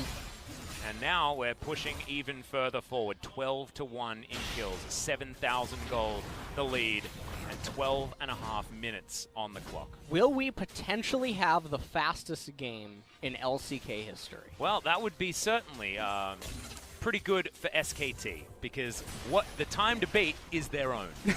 No. I don't mean in League of Legends. I mean in LCK? In LCK. Okay. I believe Jin Air captured that moment. I can't quite remember. This summer split, I do think so. I think it was like a 21-minute, 49-second game. I'm not quite Papa Smithy, okay? I can't pull these facts out. Yeah, no. Papa's pretty good at that. As Canyon is pretty good at finding a crocodile, and Khan pretty good at not caring about that at all. He's looking for a Q to come back. Slice dice, he does die. In the mid lane, however, Faker is going to be able to lock down the kill onto the Corki. The Elise helping him out there as Clid does have to flash. As DAMWON have found themselves at least a few of their sea legs. It's not their pirate, ironically, but he's now looking to try and pressure this SKT away and may actually just die. He did find the flash, but he's also going to find himself dying. Oh, Pop Blossom going to be enough. Effort grabs it with the Ignite in the end. And despite them finding the kill onto Khan, Noguri still finds a way to die. Effort has 3 kills right now, but I don't believe any of them are the Pyke kills, right? No, 2 of them are. 2 of them are? Yeah. No, he missed on Tom. He missed on Tom, but that was a reset. And so he got the first one. Okay. And then so the kill score on Pyke is misleading right now. It is. For the viewers. It is about like 7 or something like that as far as gold gained for his team. As Canyon was able to grab this kill. That's great. Red buff working out there. As Showmaker collects the cocoon after the Valkyrie. Decent use of that one. Pop Blossom, though, is going to lock down the Corki kill. Faker able to stroll away. And now coming back into live right now. Barrel just wandering about in bottom. This next Infernal Dragon, it's going to go the way of SKT. Oh, really? You have to look at the script for that? I know. Come on, man. This game is in a scenario trying where to be punctual here. It's likely that SKT are going to win. I don't think you need the script anymore.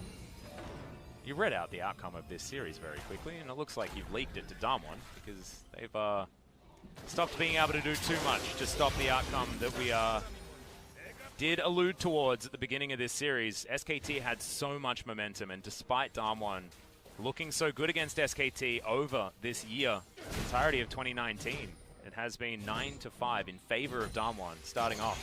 Even in the Kesper Cup, denying them a finals berth against Griffin. This is very adorable. They're digging their own grave. Well, SKT are going to help them.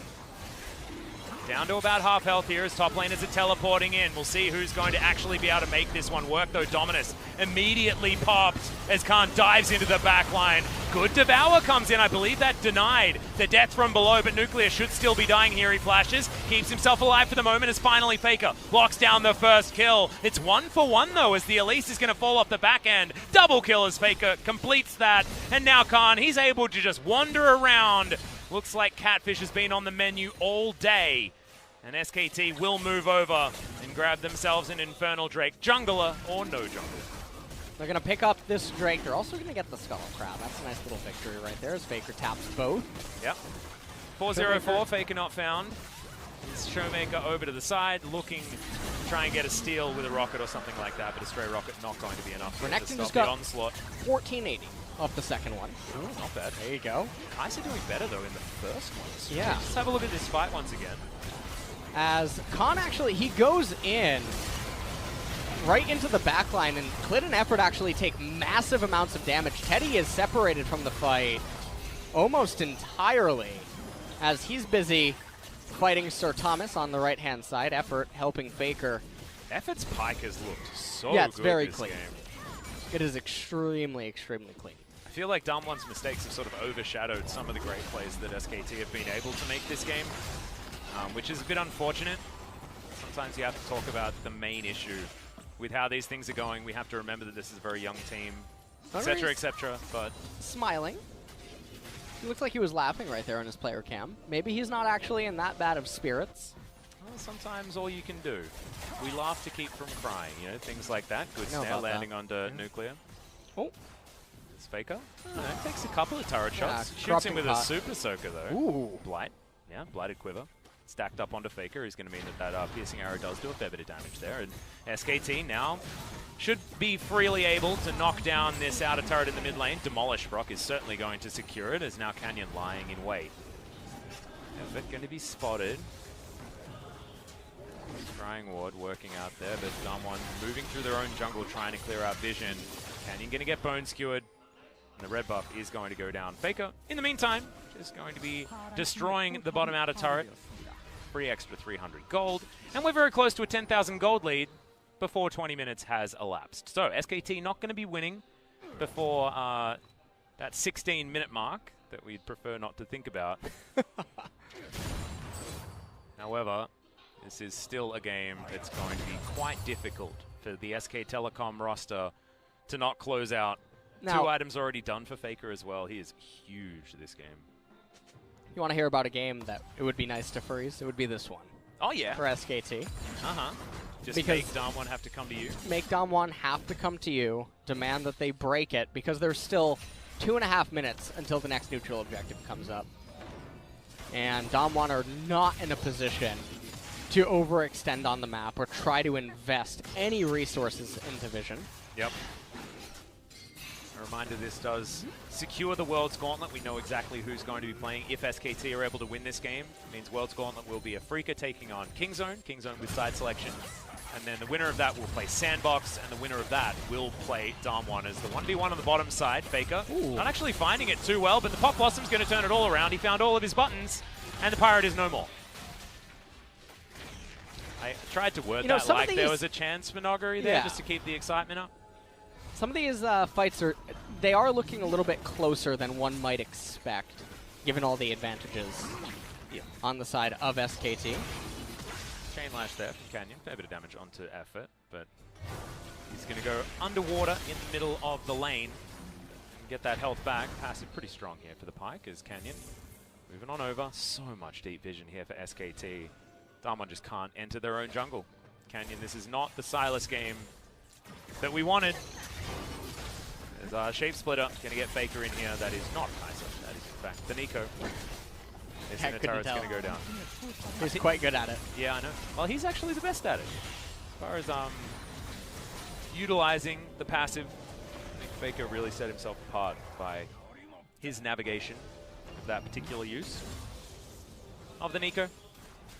It's not super necessary right now because all of SKT's members are about as terrifying as each other. Taking a look at this 1v1 replay. This is like David versus Goliath, but Goliath wins as Faker. He's up 2 levels, 2 Infernal Dragons. Yep. And there's just not really that much Nuggery can do. He died before the Pop Blossom damage went off. That was a Pop Blossom thrown out for the half-necessary shield. That's about it. Well, this is going to be the 3rd Infernal Dragon. Wow. To cremate DAMWON here. When it rains, it pours, I guess, which is probably the opposite reference that I should make to an Infernal Drake. But that is the cliche. Showmaker barely avoiding. Now, cleared. Moving in, will find the Cocoon. Bone Skewer is going to land as well. Thomas is going to go down so quickly, but does keep himself alive. Faker off to the side.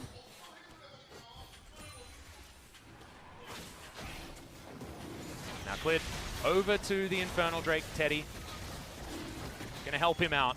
This is going to very comfortably go the way of SKT. On the bottom side, feeling like a scaling Renekton right now.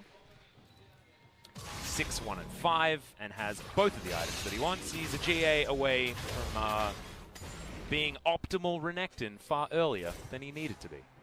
Well, it does look like SKT, they can just take the Baron at will at this point. 3 Infernals and an 11,000 gold lead. Even if, I mean, Gangplank, he can cast his ultimate on it. Sure, it'll stall SK Telecom for a brief period of time, but then they'll just restart it. Gangplank won't have the ult available, and then it becomes all too easy. This is a 10,000 gold lead at 22 minutes with triple Infernal Dragon. As far as like statistics are concerned, if SKT spend all of their gold and have the Infernal Drakes, it's more like a 20,000 gold lead. It's insane. It's really bonkers. Whoa. We don't get to see stuff like this all that often. Yeah, not only that, but they have literally everyone that uses Infernal Drake very well. Like even Pyke, one of the highest damage supports that you can have in the game. And Clid as well on the Elise. Burst damage, jungle is certainly going to be very happy about that. So it's 100% bad to worse for DAMWON. And we can only hope that they can reset their mental moving into the World's Gauntlet. And SKT just looking like a step ahead of everyone else so far in this Gauntlet run. I mean, SKT, they do look like they're playing this extremely safe, just to guarantee 100%. Now they're going to start the Baron. Clid's not there, so maybe DAMWON isn't even getting a sense that this might be happening. But the real tragedy would be a Gangplank ult coming in and stealing the Baron. We're going to need a 7,000 range smite, I think, in order for DAMWON to contest this in any way. As our Showmaker's going to make his way over. Clid is actually there. Yep, and it was relatively slow, as Showmaker is at least going to get hit momentarily. Faker, Clid. That's a shape splitter, as now Clid is in trouble. The flash forward from Showmaker, but the Glacial Augment. Oh, not enough. Piercing Arrow is going to be there as Khan's found 4 people off the back line.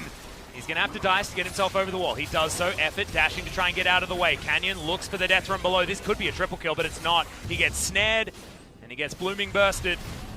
Now we're looking for empowered recalls. SKT. All right, Killer Instinct by Canyon. Yeah, Kingslayer's there, but he's just dead. He got through the shield, so shout-outs for that. But Teddy is very strong. Man. We've got a flanking teleport coming in from both the top laner and the mid laner. Shape Splitter's in. There's the Pop Blossom. Doesn't actually land on anyone, though. Super Soaker goes out, finds the snare and a Noguri on the back line, but it's just not enough. Death from below's there. Boom, boom, boom. Even the minion wave's going to suffer here as Effort just rains down the terror, and SKT are going to continue moving forward. All too easy. That's going to be the end of the game. This should surely be able to be a Doom push, even though Showmaker... He's doled out a fair bit of money, yeah? He's doing an okay job. Impressed, no? I'm impressed. Oh, we did it. We got LS to be impressed by the end of the series at least, but not by DAMWON. This was all SKT this whole series long. Really playing it super safe. Yeah, they break open the base here. They are considering going for a Cloud Drake in a minute and a half. Looking for the reset, 2 minutes on the Baron. They will have a bit more time to utilize it. 6-0-7 here for Faker's Nico. All right, well. Taking a look at this highlight one more time. Teleport came in from Faker. Couldn't quite find the ultimate, but it didn't matter. Death from below. Able to get so many kills for the SKT team composition. I mean, the gold score at the top, we don't need to keep talking about it. It's just going to be SKT It's going to get bigger and bigger and bigger, guys, is what it is. Don't get too alarmed by its size. It's just that DAMWON are very far behind at this point, okay? Well, they hit their 2 item spikes, okay? They did. I mean, they're expensive 2 items as well. But I just don't know whether it's going to be enough LS. I have a feeling SKT can close this one out. They are so extraordinarily far ahead. Shape Splitter once again. It's a decent bone skew up, but the Cocoon is going to miss onto Beryl. Just for that one pick off for SKT, just to ride this one all the way home. Lots of opportunities to get these picks as well on SKT's side. They've got the snare coming in from the Nico as well as any random cocoon. As that's the Bone Skewer. The other option is Showmaker taking a fair bit of damage, but that wasn't the real Faker. Gorky's going to be okay. Khan was on the bottom side. And now just trying to play aggressively here, moving out of the way of the barrels as there's the package. It's delivered over to the Crocodile, who is going to go golden. SKT, can they actually find their way in? There's the Killer Instinct, and we're looking for Showmaker. We'll find him as well as Teddy. 1 versus 3 in the backline. Sacrifices himself, but I think he did enough damage there as Noguri, the last man standing. And Faker with a Pop Blossom is going to say goodnight to DAMWON. They wanted to go home and get an early one in preparation for next week's final because SKT is going to be there. LCK final, SKT versus Griffin. DAMWON barely showing up in game number 3. But SKT, that is so many games in a row. 7 in a row. Through these playoffs, the Gauntlet buff has made this team into a monster. They have now qualified for the World Championship as well. The LCK final will be for seeding at Worlds between Griffin and SKT. So congratulations, making it to the final, doing it once again, running the full gauntlet. This is the SK Telecom that we wanted to see, that we were so surprised about losing at the beginning of the summer season. And now, after this, you can't help but just think this is the SKT that we wanted to see representing the LCK in 2019. That's a very happy Khan. Well, he showed up big in game number 3, even though the start was a little, a bit surprising. Should we discuss how that game went? Let's not talk about game number 3. Game number 3... I think we want to talk about the results of game number 3. Now, the other really cool thing about this, though, is this is the year SKT returns to Worlds. Yeah. They missed out on it last year. But then in addition to this, Korea is sending 2 really big powerhouse teams to Worlds.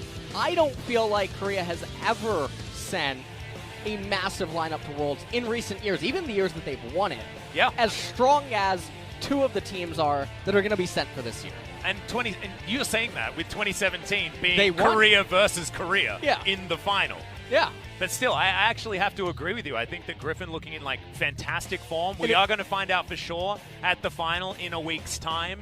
And if DAMWON joins them, I mean, that's probably Korea's strongest lineup that I personally feel that they've set. Turn up. Yeah, game number 3 DAMWON doesn't turn up. I do not want this to happen again. And this is actually going to be lingering in a lot of people's minds. What happens when DAMWON are under too much pressure? When these young guns are unfortunately outmatched, and then it gets into their head, under their skin, and they can't bounce back. Because resiliency is how SKT have dominated this gauntlet so easily. And also how the best teams in the world continue to stay that good. And it was SKT today. It was a game number 3 without a DAMWON. Basically, they pretty much started packing up their keyboards. And that's sometimes what happens when SKT get off to a run like this. They're a very intimidating squad to go up against mentally. So DAMWON, they weren't there. Not in game 3. I got a script for you. Yeah. It's either going to be a Freaker or DAMWON.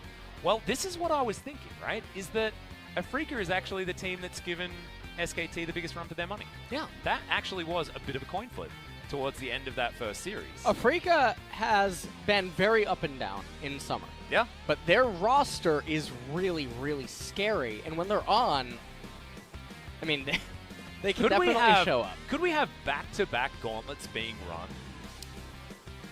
That could happen, right? From lowest seed in the gauntlet to the winner of the whole thing. SKT will have to beat Griffin for their Cinderella story in the gauntlet to come true. But then, Afrika, if they potentially do it, back-to-back full-ran gauntlets, that'd be a crazy outcome for an already absolutely insane LCK season. Wait a minute, hold on. Second seed always goes into groups with first seeds from other regions, right? Yes. Then SKT has to get second seed. They're going to meet G2. Be in the G2 group. Griffin's going to win finals. Wow. I got it right here. No, I wanted to speculate for a little bit before you took all thoughts of chance out of it. This is actually the world script. Okay. I'm just throwing that out there, okay? Let's try not to watch this too much. I don't want to get re-sad. I don't know if these... You know, this is re-sad when you react to something already, but then you see it again, and you're like, oh, now I'm sad all over again. This isn't a... this is not highlights. These are last rites that we're actually witnessing right here. Is there anything you would like to say, Nuggery? And he's like, nope, not a flash. Not just dead. All right. Well, there were some moments where it might have looked like DAMWON were going to be able to turn some things around, but you could just see by the choices that they were making, like the teleport there was... What teleport? Well, it was canceled by Faker, but even had it come through, it was a really poor decision, nonetheless. And DAMWON was making a lot of really poor decisions in the early stages of the game, and SK Telecom, they were all too quick to punish them. And this was really nice Spiderling play by Clid. He managed to live and even get the flash out of Showmaker that you don't get to see on the left side of the clip.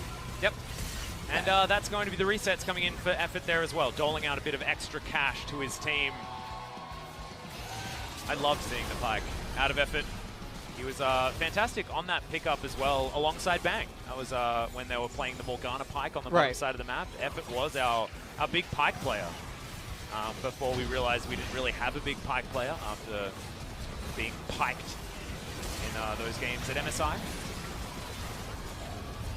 Well, this was the team fight that was a lot closer than it probably should have been. Some people were probably getting a little bit nervous thinking, well, SKT, you have such a massive advantage. Why is this looking as close as it is? But in the end, it didn't matter. SKT, they edged it out. Here was the 1v1 between Gangplank and Nico. Yep, and this is the Pop Blossom used to get a bit of a shield that he didn't need. Just did a bit more damage than he otherwise would have expected, and I loved this play out of SKT. Faker tricking them all, making them feel like it was a crocodile, but instead it was the Pop Blossom making its way in, and that didn't land, but honestly you only need about 25% of your abilities to hit the mark. And when you're this far ahead, like SKT was, you're able to still win.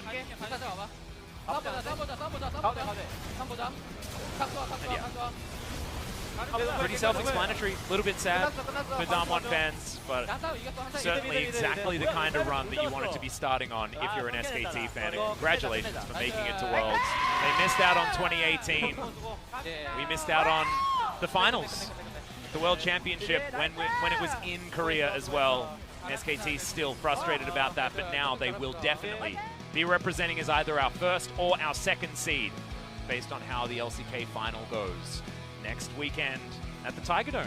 Historic location and also historic moment for SKT fans now that they have guaranteed their spot back at the World Championships after missing out in 2018.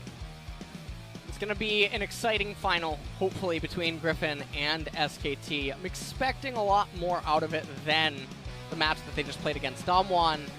But Griffin, they've always been a little bit shaky when they've had time off, but we're going to head to an MVP interview. Effort picking it up here in game number 3. Yeah, I believe I gave it to, I can't even remember. Everyone played pretty well on the side of SKT, but Effort with his deep water dives and the deaths from below was certainly making things happen. Landed almost every Grind Skewer as well. Yeah, he really did.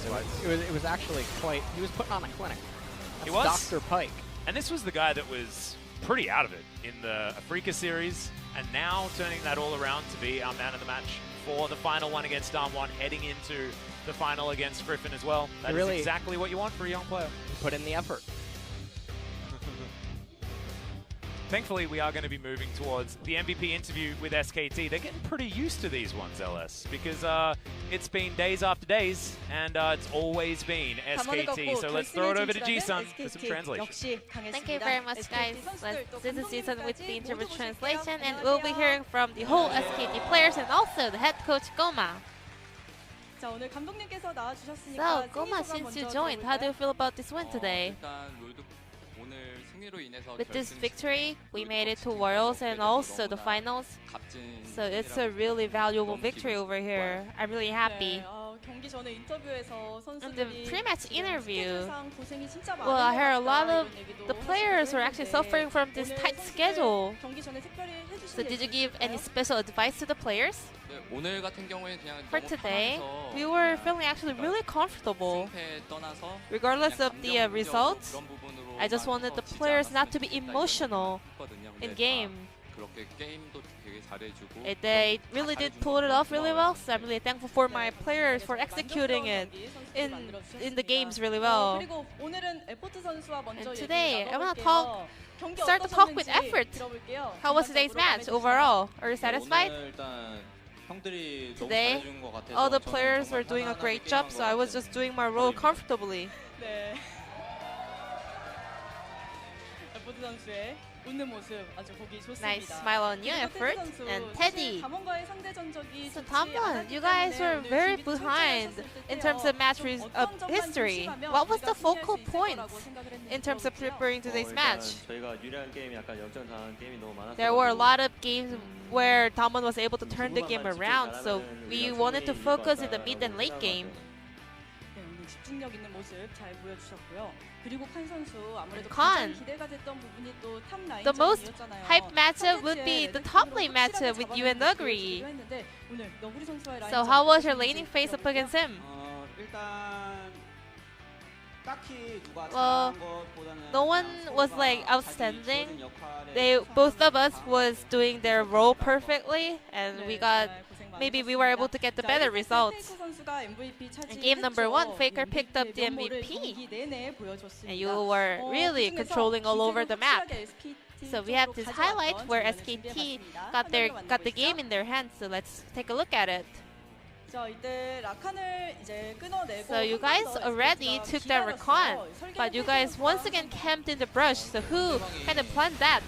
시 압박을 많이 받는 상황이라서 Well, DWG Gaming was feeling a lot of pressure in terms of vision, so it was not even planned. We were just waiting all together for the play. 전체 통틀어서 2패밖에 없는 페이커 선수의 르블랑이 엄청난 활약을 보여줬습니다. 이렇게 1세트 기분 So 좋게 after that victory in 가져왔고요. game number one, 자, 마지막 마무리까지 깔끔하게 해내는 모습. moving on to game number 2 아무래도 and also game 1, 선수의 Clid, 사일러스가 your performance on Silas was on pick as well. MVP도 And you got the MVP on Silas in game 2, which is undefeated in Summer Split so far.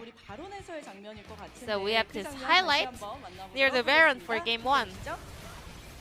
처음부터 키아나 공을 좀 보고 So 계셨나요? you stole the Kiana ultimate. Was that planned or calculated? Yeah, that was the perfect spot to use the ultimate. 좋게 나온 것 같아요. So I was able to get that kind of a montage moment. 깔끔하게 대승으로 가져가면서 이렇게 2세트까지 승리로 가져왔어. 1세트 승리로 가져오고 또 이후에 2세트에도 So with that game 1 victory, you guys also got the game 2 victory as well. And moving on to game number 3, it was very, very dominant. Actually, the game was over starting from the invade phase. 인베 장면 다 계획이 되어 Was that 있었던 all 부분이고요. planned? 네, 애초에 Yes, 이제 well, 설계를 다 하고 we all 들어간 planned for it before we went in. 즉흥적인 것도 있었겠지만, Well, some of the things were impromptu, but mostly it was planned. 네, 그리고 파이크 픽도 굉장히 인상적이었는데 And the Pyke 오늘을 위해 support was 준비하셨던 very 부분이에요. interesting as well. Was that prepared for today? 네, 파이크가 이제 보통 Well, Pyke is counter for Tom Kench. 탐켄치 나오면 한번 So we were thinking of going for Pyke when the opponent locks in Tom Kench. 바로 파이크를 꺼내 들었습니다. 자, 그리고 이후에도 바텀에서 큰 이득을 After 봤는데 that, 장면 the 보면서 bot 테디 lane was 선수와 able to 함께 keep rolling on the snowball. 함께 보시죠. So we have this highlight here. 자, 상대 반격도 거셌는데 Well, 그때 교전 Damwon 흐름을 also 어떻게 잡으셨는지 Trying to 들어볼게요. fight back for this. 일단 탐켄치 더블 빠져가지고 아무리 Well, 하다가 Tamken didn't 이제 have 다른 Devour, 사람들끼리 뒤로 약간 빠지다가 but we saw Silas for a backup, so we tried to back a little bit. 좀 죽이고 But 있었어요. 근데 갑자기 We 미드에서 were 템포 focusing on Silas 하다가 because he had no 이제 flash, 템포 but we 끊는다길래 saw the 제가 teleport 안미하면서 coming in. 갔던 것 같아요. But 딱그 it was 상황에서. cancelled, so I was just like keep going in. 지금 실시간 해설을 보는 듯한 완벽한 So that was a great play-by-play commentating from 이대로 Teddy. 테를 끊어준 덕분에 Thanks to 이렇게 Faker, 명장면이 탄생을 you 했는데 guys were able 팬분들 to 하실 make 말씀 that 있으신가요? super play. 가 막타를 먹더라고요. I saw Ulyss doing a kill steal over there. And Teddy said he was also worried for that. 저희 팀이 좀 I think my team is too harsh on me. 사랑이 넘치는 SKT 선수들의 티키타카 잘 들어봤습니다. 자, 이렇게 완벽하게 So, 오늘 with this perfect 3대0으로 performance, SKT got a 3-0 victory. Your momentum in the playoffs is really scary. I think all the players and all the team is happy right now, right? What was the hardest thing that happened during the preparation? Any obstacles or anything that players are working really hard on? I mean, all the pro players, they are always working hard. So I'm just want to say thank you for all the players who have been doing such a great job in this tight schedule. And also Sefa, Fly, our coaching staff. And also the other players, the six-men in our team, Crazy, Haru, Mara, Gori. I'm sorry, not effort. Leo. Leo and Mara, we are just doing such a hard work on the 5v5 scrims or drafts. So all of the teams, all of the squad are putting in so much effort. But at the same time, we are not there yet. We still have finals to go. So I just want them to keep up the hard work, and I also want to say thank you for everybody.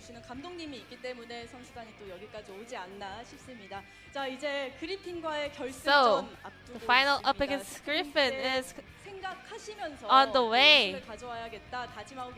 I bet you guys really want the back-to-back trophy. Any resolution going into the finals? We started from the bottom, the wildcard series. So all the staff members in our team was doing such a great work for our conditions. They were like buying us great dinners, and also we only have 1 day to go, one step away. So I wanna end the split with great results. And Clit? So we are on a winning streak since the wildcard series. So I just want to keep it going to the finals. And warm round of applause for Clit, please. And Faker, captain of SK Telecom. As a leader, any message for the teams? Well, we somehow made it to the finals. And before the playoffs, I did say going to Worlds is not my goal. Being the LCK champion is my goal. So I will do my best to win the finals next week. And Teddy, would you like to add on to that? Well, somehow we were doing a great job. We are on a winning streak and we are at finals. Well, as we started from the bottom, it's gonna be really frustrating to lose in the finals, so I will do my best. You are the spring split final MVP, or do you have your eyes on it again? I think Faker and all the other players are so good right now, so I don't know. I wonder who will be ending up picking up the MVP in the finals. And lastly, effort. We had a very tough journey on our way to the finals, so we're just gonna make the best value out of it and win the finals. Once again, congratulations on the win and wish you the best of luck in the finals up against Griffin at the Hwajeong Tiger Dome. And this will be the end of the interview with SKT players and head coach Goma, and I'm gonna pass it back to our casters. Thank you. Thank you so much, Ji-sun, for your interview translation as usual. A little bit earlier than we otherwise would have expected that interview translation. I think a lot of people were expecting this one to go a little bit longer. We were pretty outspoken with the 3-0 based on the form, but we know that the potential that DAMWON has is very high, but LS's script has not let anyone down before. It wasn't about to today. Yeah. And you know what, if DAMWON, if they keep playing like that, it's not going to be a script for them. No, they're going to be off the script. They're going to be off the script. And in fact, that is going to be one best-of-5 series. It's whoever wins their way forward and gets towards DAMWON Gaming in that Worlds qualifier. Still, the third seed is available. The team that is going to be representing Korea in the play-in stage, in fact. Well, at at the World Championships, but this is it. SKT 2-1, rocky start.